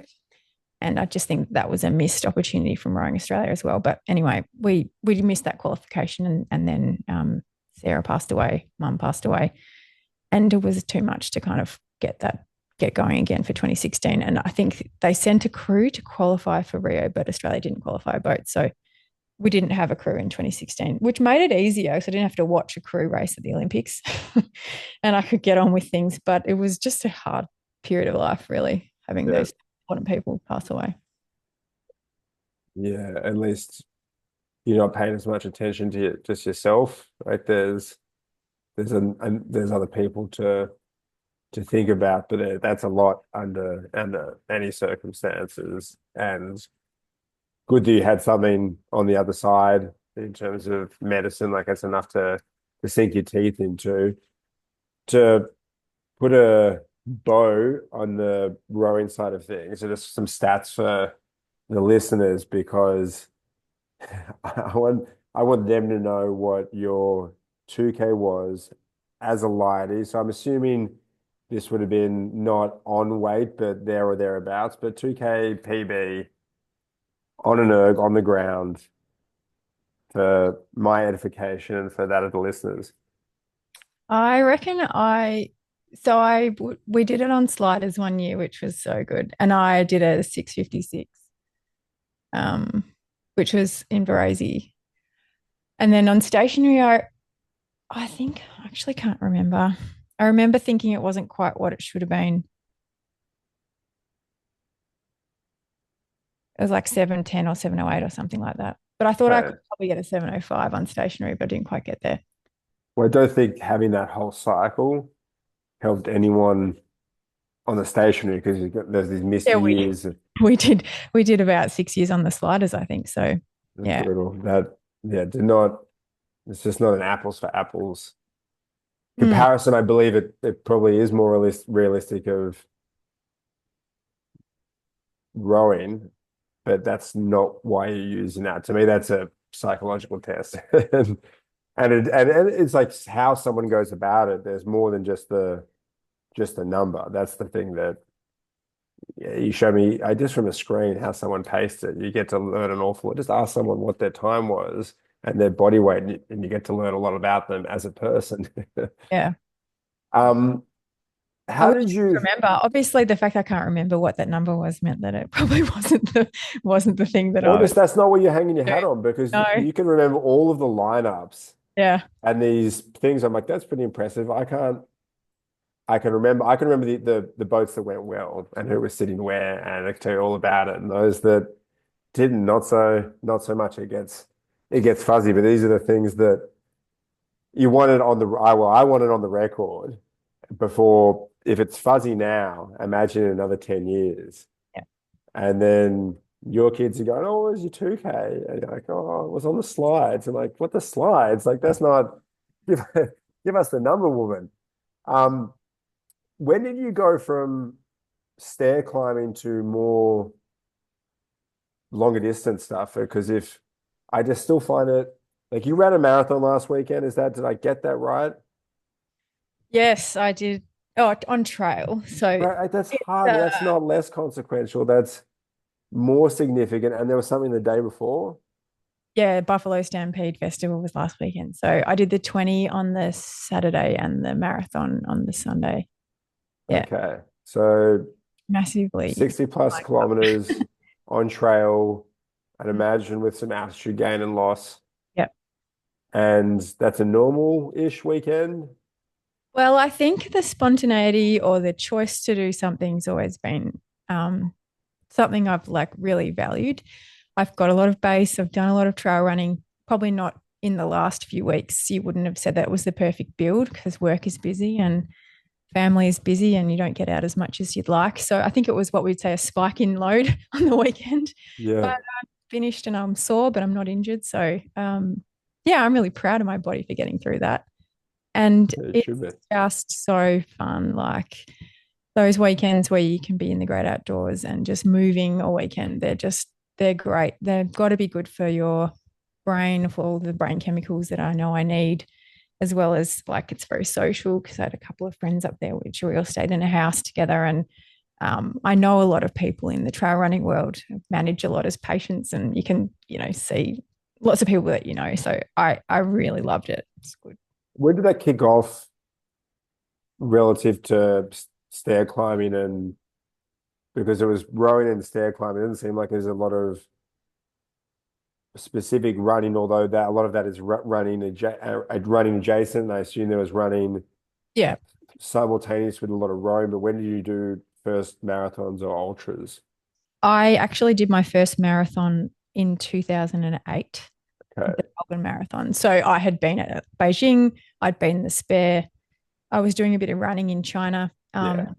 Well, we've done quite a lot of running in the lightweight campaigns for weight making reasons and just maintaining cross training. So I had done quite a bit of running that year leading up to the games. And then I thought, well, everyone else is, and I'm not racing, but I've got a bit of time here. So I did some running in China, and I remember running out of Dragon Villas and then thinking, I think I've got a good build for the Melbourne Marathon. So maybe I'll do that this year. So I entered the Melbourne Marathon and I did it, and I did it at 3:19. And that was actually the Australian Universities Championship. So technically that was the win. So I Nice. took that for the full blue. So that was very cool.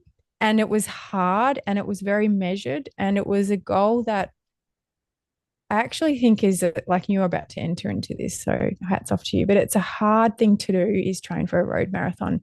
And you have to be mentally ready to do it. Like the discipline with the numbers and the splits, and your watch tells you exactly if you're on pace or not. And you have to hold pace for a very consistent period. I think as a mental thing, that's not to be underestimated. And I learned after doing that marathon that I am proud that I've done it, but it's not something that I love training towards. I'm a bit more free spirited. And if I was going to do another road marathon, it would be for the reasons of travel or do an iconic one around the world. It wouldn't be to beat my time at Melbourne. That's actually what motivates me.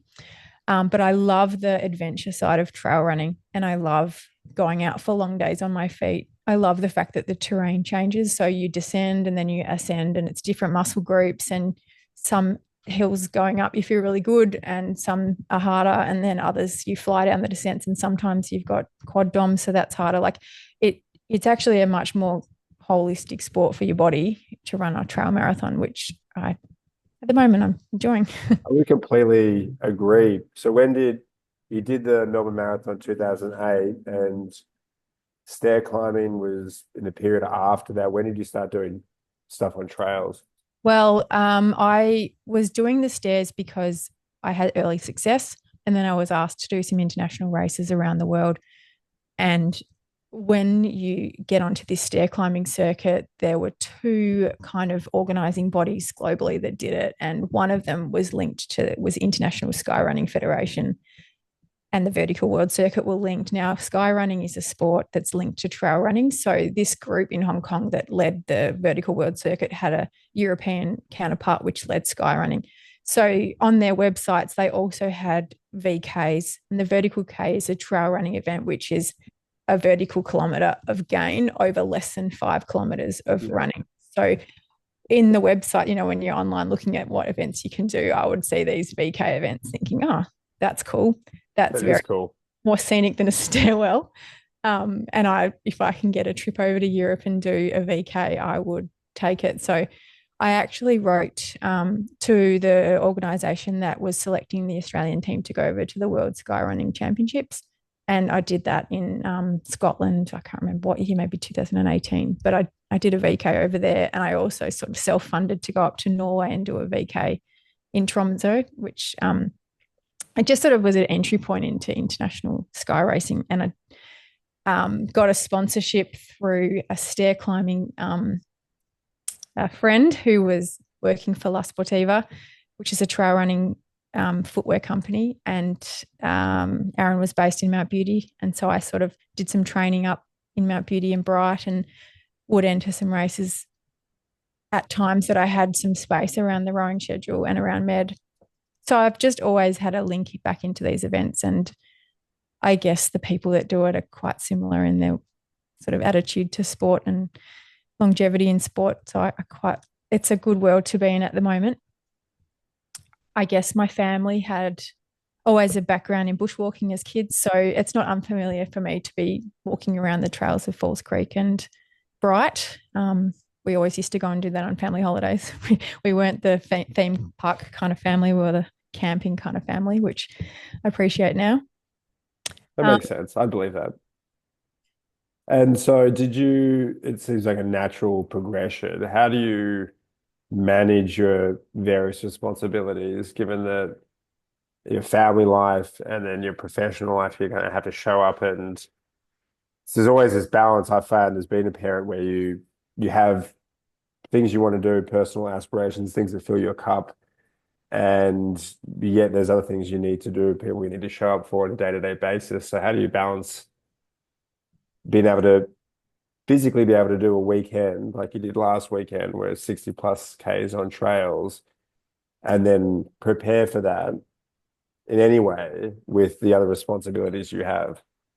yeah, I think you start to realize what a privilege it is to be able to get away for a weekend. Yeah. Yeah, I've definitely had through my particularly specialist training years where you're on a training program. So I'm with the sport ACSEP, which is the sport and exercise physicians in Australasia. Work in during the week is really busy, and certainly with Bill's role as well, and our kids, like we have after school sport, and it's the weeks are very, very busy. So you very rarely have space and time to get away and do trail running. As the kids have gotten older and I've finished my training, we're able to sort of tag team a bit more. So he was home over the weekend and I went and did this trail running event. So it's not common. It's not every weekend across the year that we get to do it, but I appreciate when I can. I'm now trying to get the kids out a bit as well. So we did one earlier this year called Mount Bogong Conquestathon. And Layla, who's year 10, came up and did that one, which was a massive mission for both of us together. So we conquered that Awesome. 20K together. She had said to me, I really want to run a half marathon. And I was like, appreciate that. That's a great goal. But that's like for a year 10 to run a half marathon.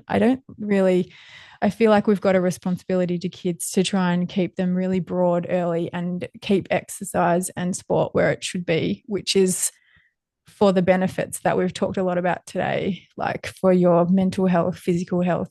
At any point that it becomes obsessive or too rigid, it's got to be very carefully managed. And if it's your first half marathon, I would prefer it to be in a open-minded, family-friendly, well-fueled, Yeah. adventure-filled day. And I'm really proud that we did that together.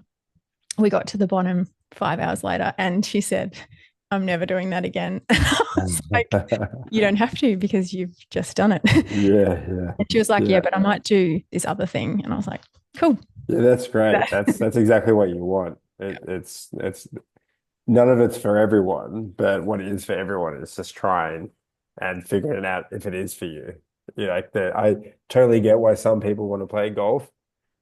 Personally, if I had the time to go play golf, there's a thousand other things I'd rather do with that time. But I totally respect that that makes sense for someone else. And for kids, you got to try it all. Yeah, and especially even if elite performance is the goal, outside of rare exceptions, the generalizing and making it about fun for as long as possible.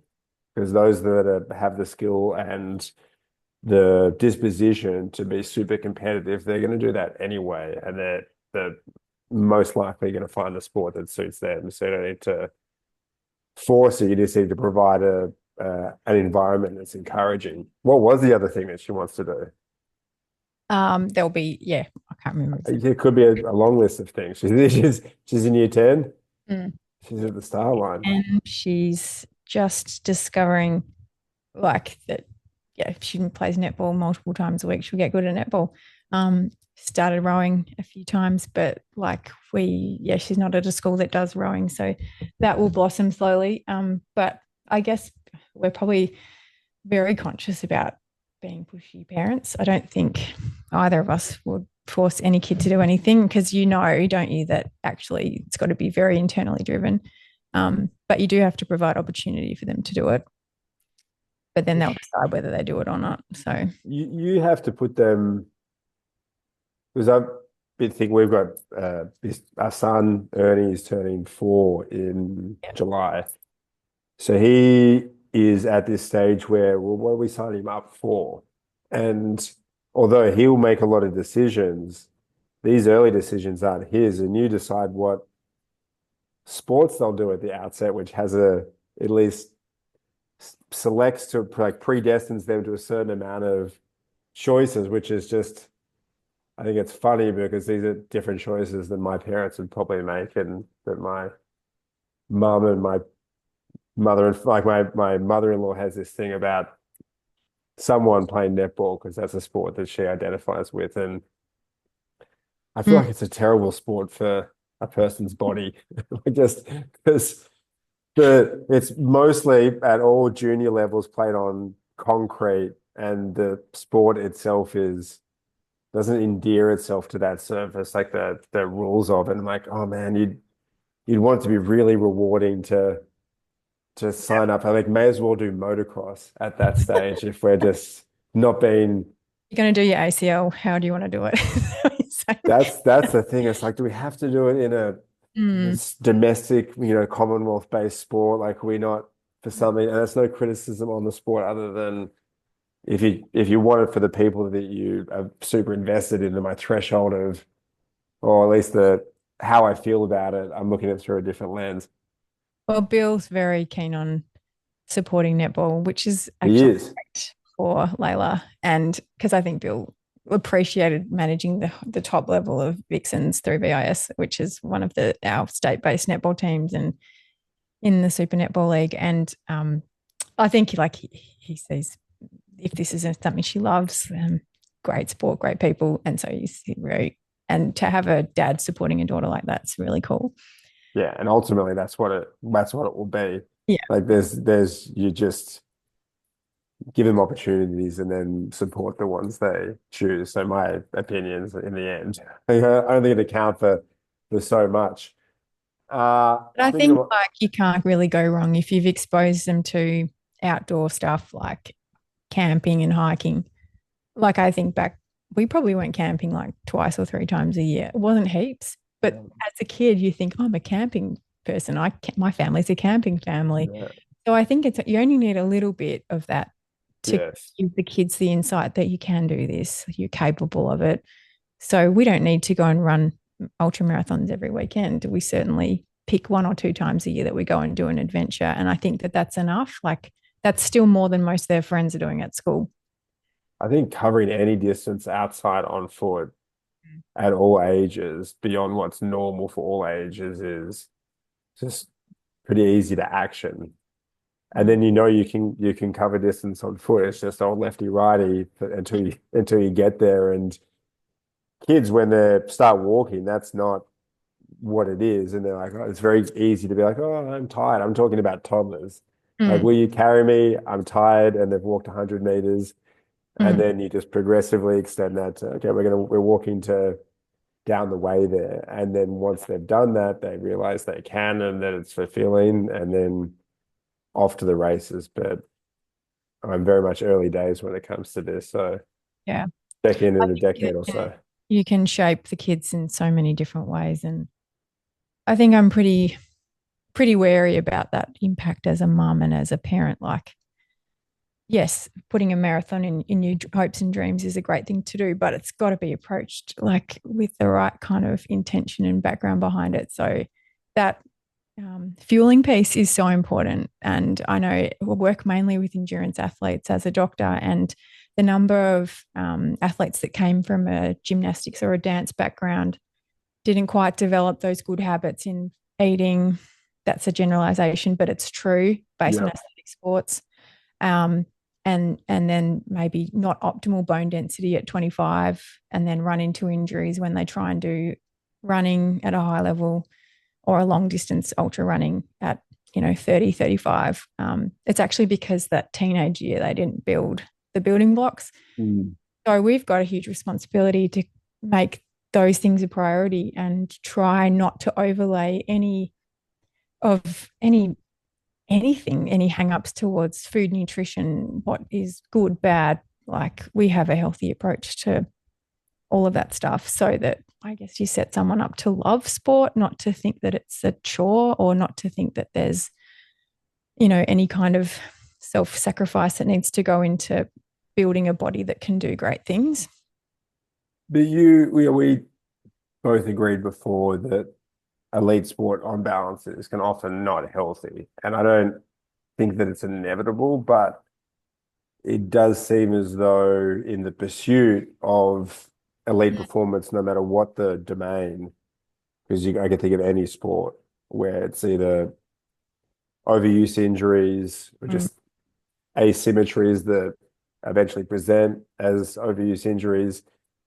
It's just a matter of reps over years and the necessary removal of stuff that isn't aligned with that immediate aspiration. These are all the reasons why it's unhealthy. And yet you sign up kids with the idea that we want to keep this as healthy as possible, all knowing full well that as they progress and the longer they do it, the less healthy it tends to get. Okay, it's tricky to reconcile. Yeah, it is. But there's a spectrum. So you need to start from as good attitudes to all these things as you can, or as best we can set them up, definitely, and minimize the harm that will happen through elite sport.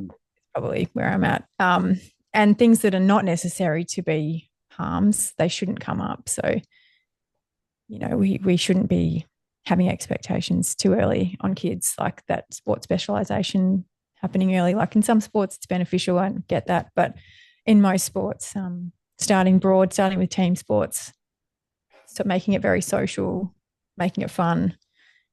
I was lucky enough that was my teenage years, and rowing came sort of at the end of high school. But I think we can, do the right thing by our kids there and keep it fun and broad early. And you're right. Like there's going to be sacrifice with sport, and you're going to end up with some degenerative joints, ankles, backs, knees, whichever that might be from rowing. I'm sure everyone's a bit sore after a rowing career, and probably less so in rowing than some of the contact sports like footy and rugby. Like, they really take a physical hit.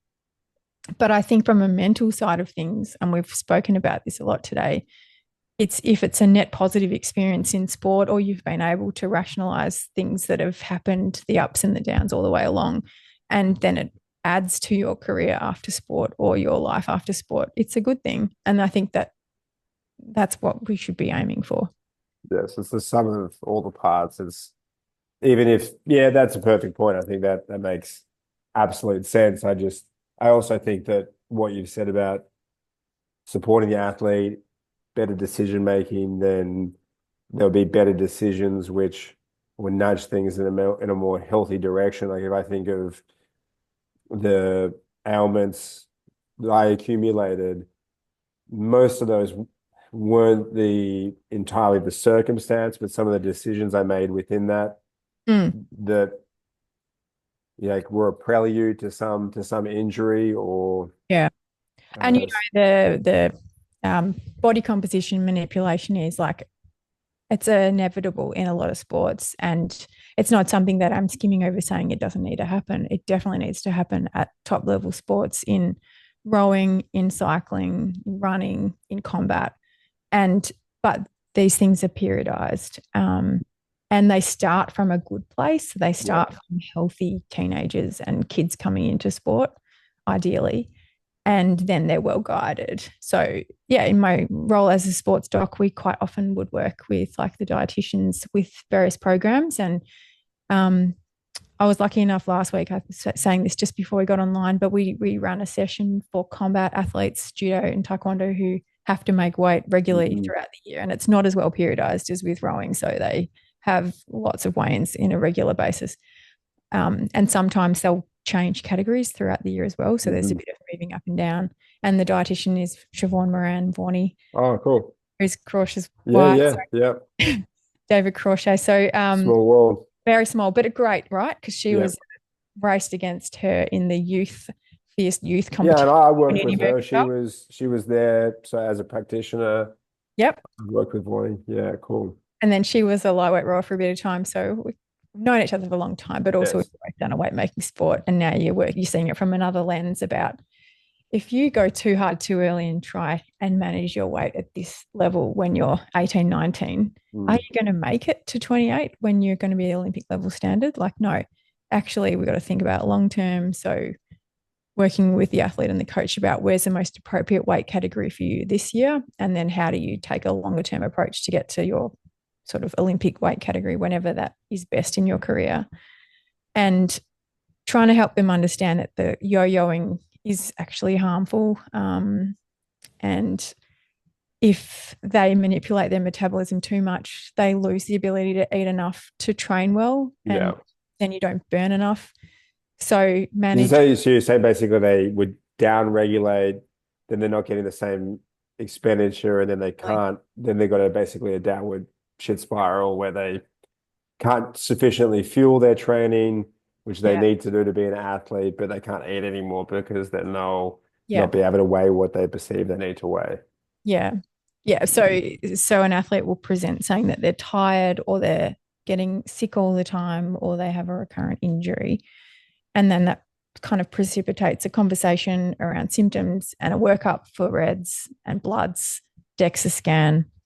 We often do a resting metabolic rate, and you can get some sort of a sense around whether they're adequately fueling or not.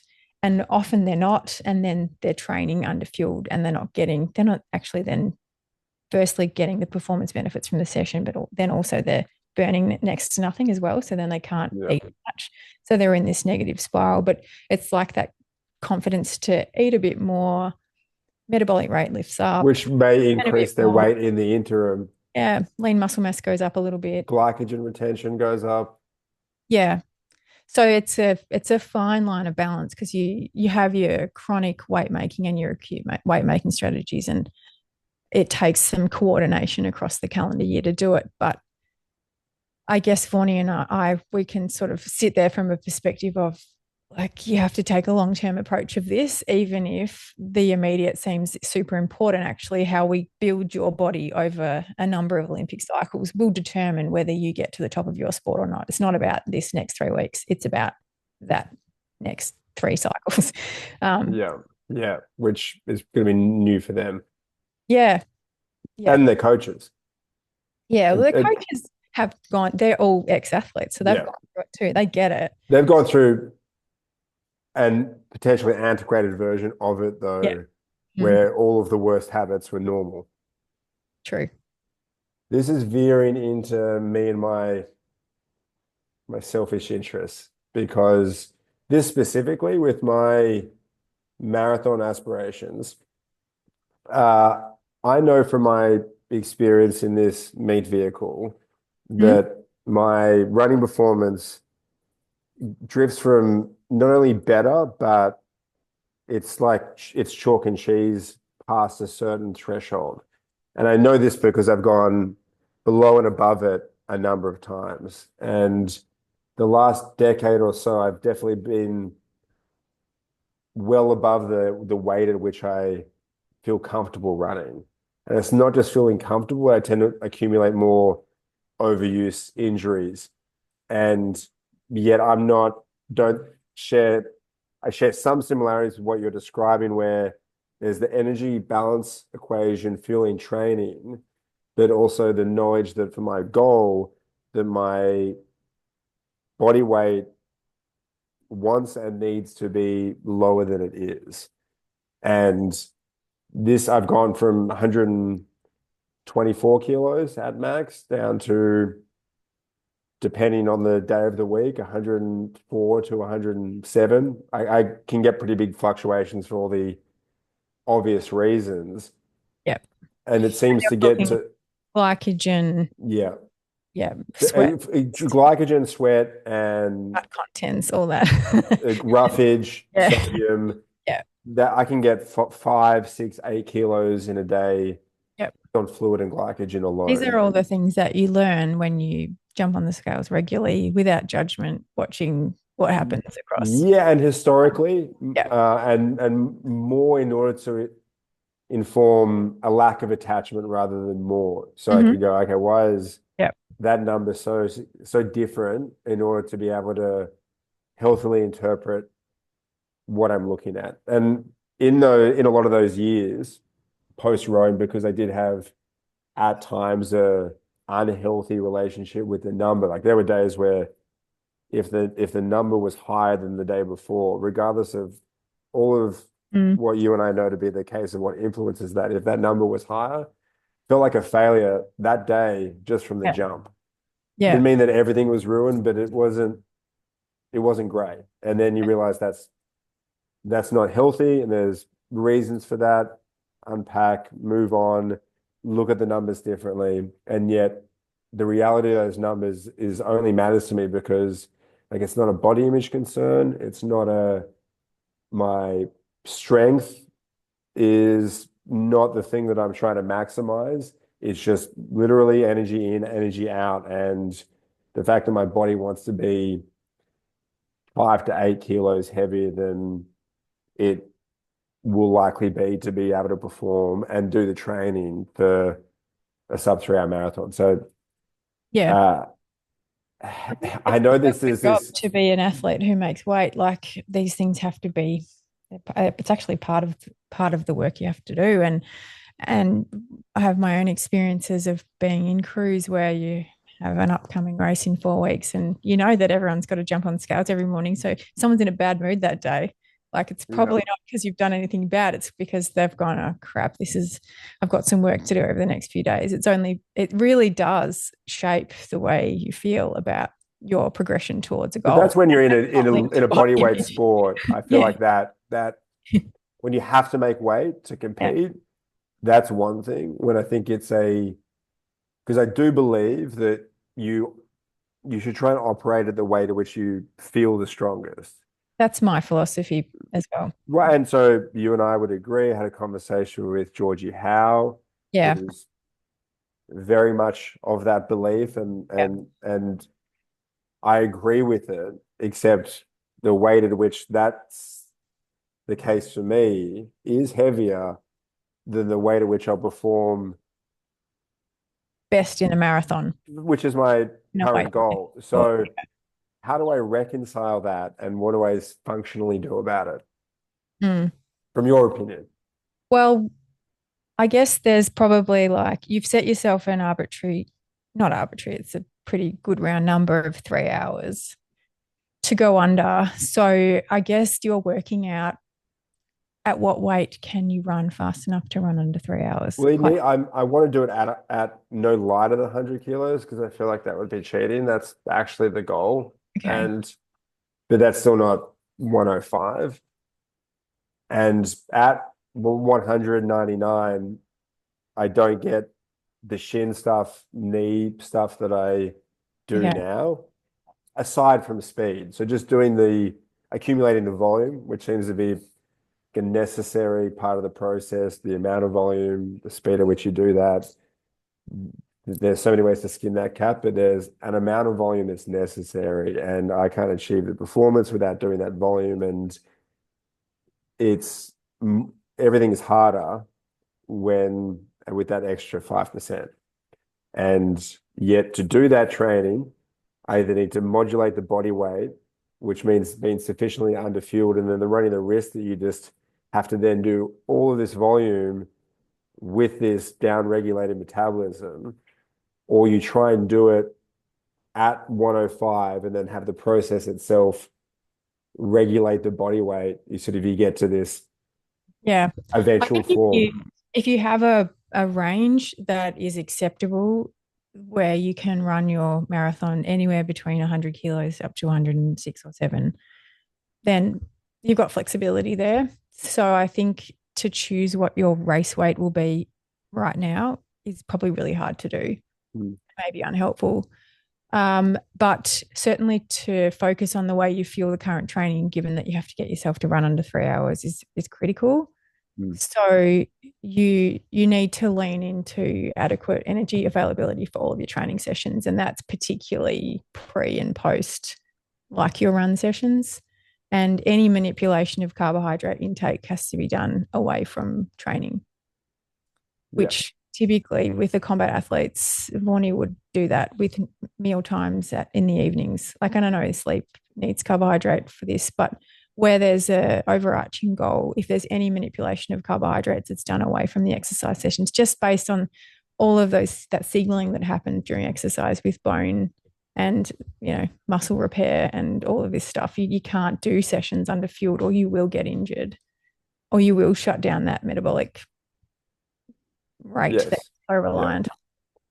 So you need to manipulate it away from the training sessions, and then it's quite hard to say exactly what number that will be for you to run the best. Well, here's the thing: is I'm not picking a number. It's that because there's the added complication is that either the day before or the morning of this marathon, I want to deadlift 300 kilos. But that's only meaningful to me if it's triple my body weight. So, and the marathon's only meaningful to me if I'm over 100 kilos. Yeah. To do it under it, I'm like, it's been done before. I don't know of anyone that's been over 100 that's done sub 3 hours. That's the appeal. That's also the challenge, because it's not just wherever you're the fastest, which would make it simple. And it's not that I'm fixated on the weight. It could be 102. I just, having lived in this body when it's been heavier than a certain point, I can feel good as a person, but the running suffers. So I'm not thinking, oh, it'll be all great once I hit that weight. It's just from experience and from my current experience. It's like I've got joints complaining that even when I'm a couple of kilos lighter, they don't as much. And then you're balancing these energy needs around you're either compromising session performance or recovery, or potentially the sleep, which of course is going to affect session performance and recovery. Just for the listeners or viewers that aren't aware, your body's going to be more restful, more parasympathetic if there's sufficient carbs, at least filling your liver glycogen stores. And if you don't, you can go to bed like that. And a lot of weight sport athletes have to do this, but your body is basically indicating, hey, we need more sugar from somewhere. And then it doesn't know that you're trying to modulate its composition. So you're going to go to sleep, but then you're running hot rather than being fully restful. And so you're making a trade-off there. Yeah.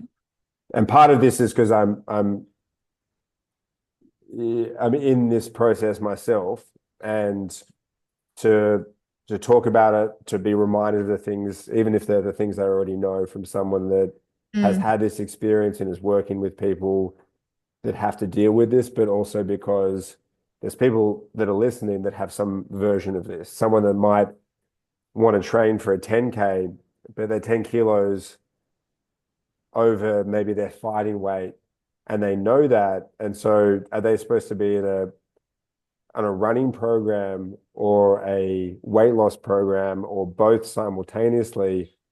And to most people, I don't think they have an understanding that they're not one and the same thing. People would pick a running race off in the distance as a weight loss project, but those things aren't necessarily connected.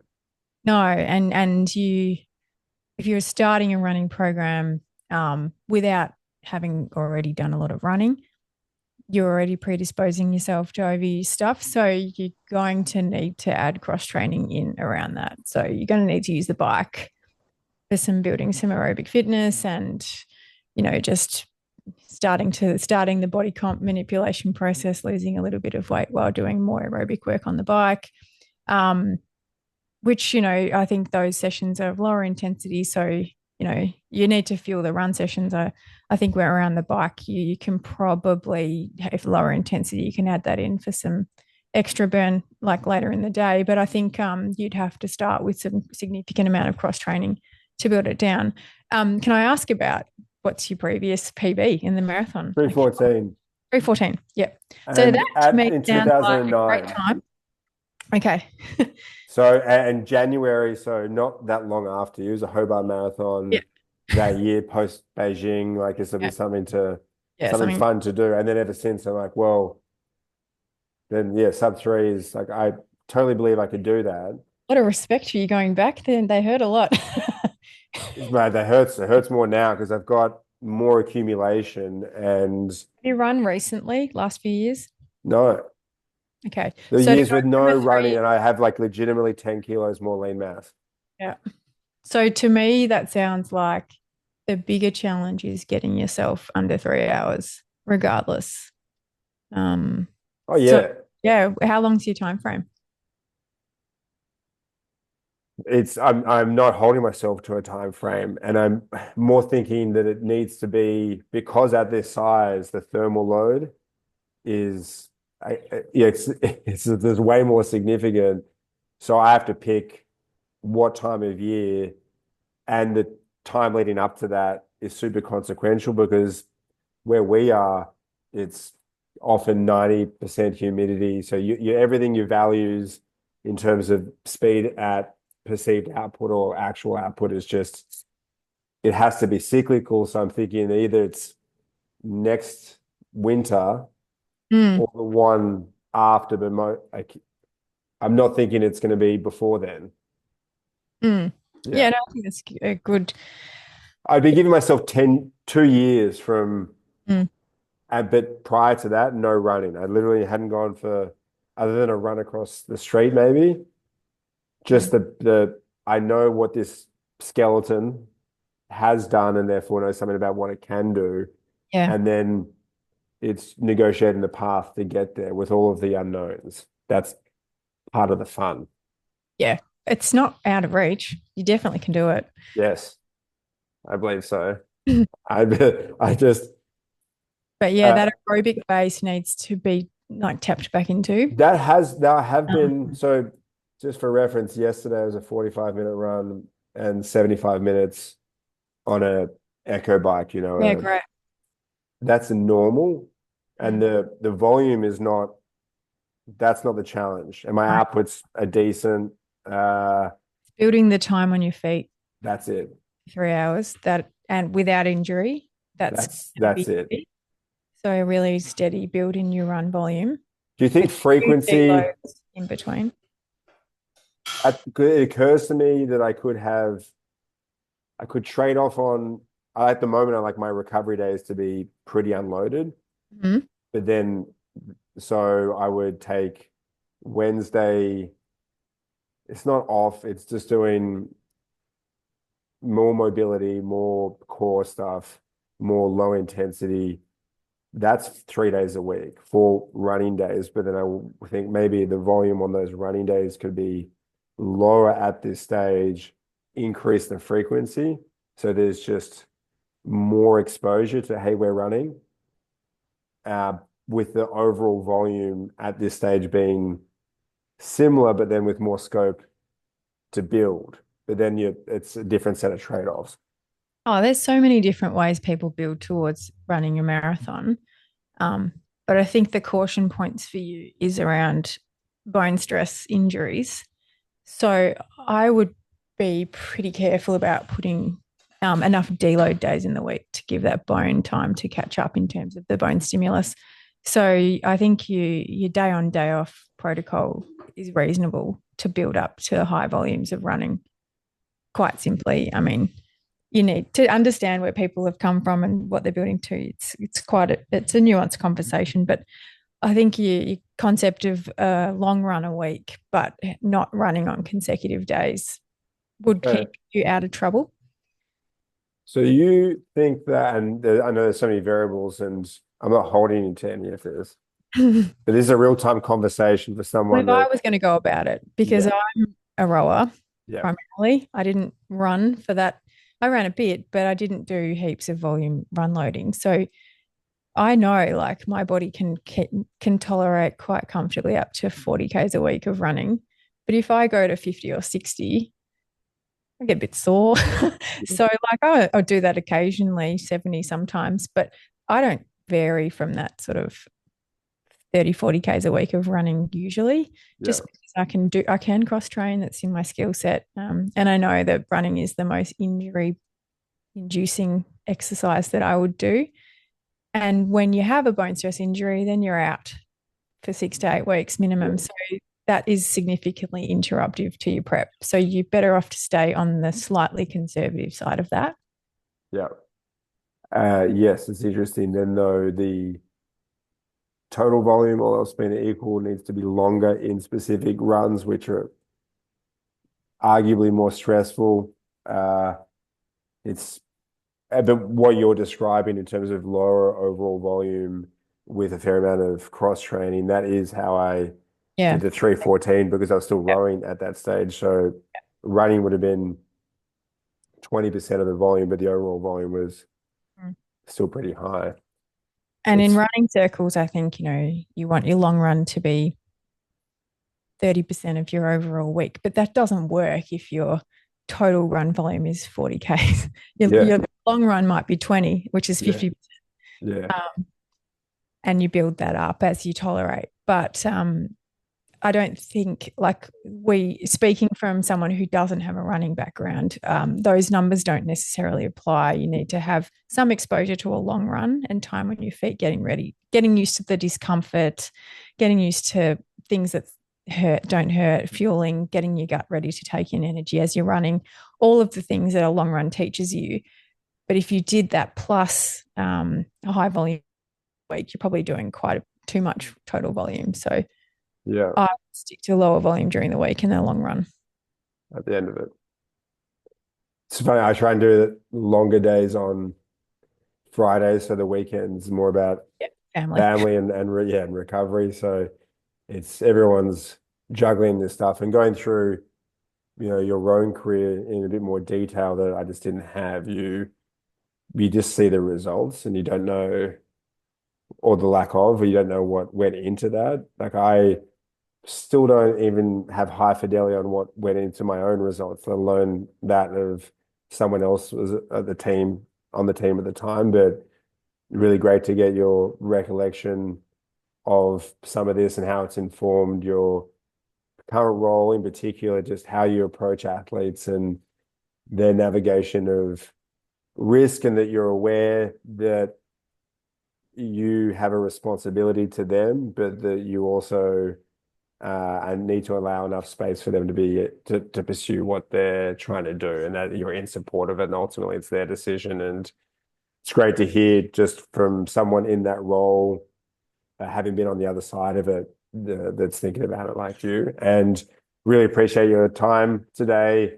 Feel like we could do this all over again. And about thanks for what you've been able to share with us today, and thanks for coming on the podcast. Thanks, Sam. Privileged to get to talk to you, and it's been great to catch up. And yeah, like you've had some amazing conversations with others. So I like it. Yeah, if people have heard this and want to go delve back into your other conversations, there's quite a lot that you've already explored with other people on the podcast that I've been fortunate to hear recently. But yeah, thanks. It's been great to catch up, and good luck with your training. Thanks. Yeah, You might hear more about it because oh, I might bother you about it in the future. yeah, no, well, Yeah. I think you're exploring it all the right way. And I think you've got some good thoughts around how you're going to fuel it and then how you're going to periodize getting down to your race running weight. And that deadlift, you could do that in your sleep, I think. Like, I haven't done it at that. easy one. Yeah, that's the tricky part. I've made it harder than I need to, but then it has to be enough to, if it's something I just knew I could do easily, then where's the fun in that? And if you're trying to do something that hasn't been done by a person before, there's going to be a lot of uncertainty. So I'm at peace with that. I Hmm. also want my hands on the wheel of it, and I can live with the consequences, but I'm a big believer in speaking to people that know more about certain aspects than you do, especially if that's their subject matter expertise, and you can just kick the tires on how you're thinking about a thing, then I'm not outsourcing it, but I'm certainly adding to my band of understanding. And the best part of having these conversations is that it would be really selfish. It was just me bugging you with these questions and maybe interesting for you, but no one else gets anything out of it. Whereas in this, other people do, and maybe they'll make positive decisions moving forward. And look, also to have these goals as a parent, as a dad, ex-athlete, but still got a lot of the traits that you lent on when you're an athlete. Like that's all stuff I hugely respect. And I think it adds to quality of life after sport as well. So Yeah. it's awesome that you're going for this goal. And if you don't get it, someone else will try. And that's good Oh, too. for sure. I've already been told other people, this is my goal. I'm like, okay, well, I'm going to I get guess it we're going to see first. who gets there first.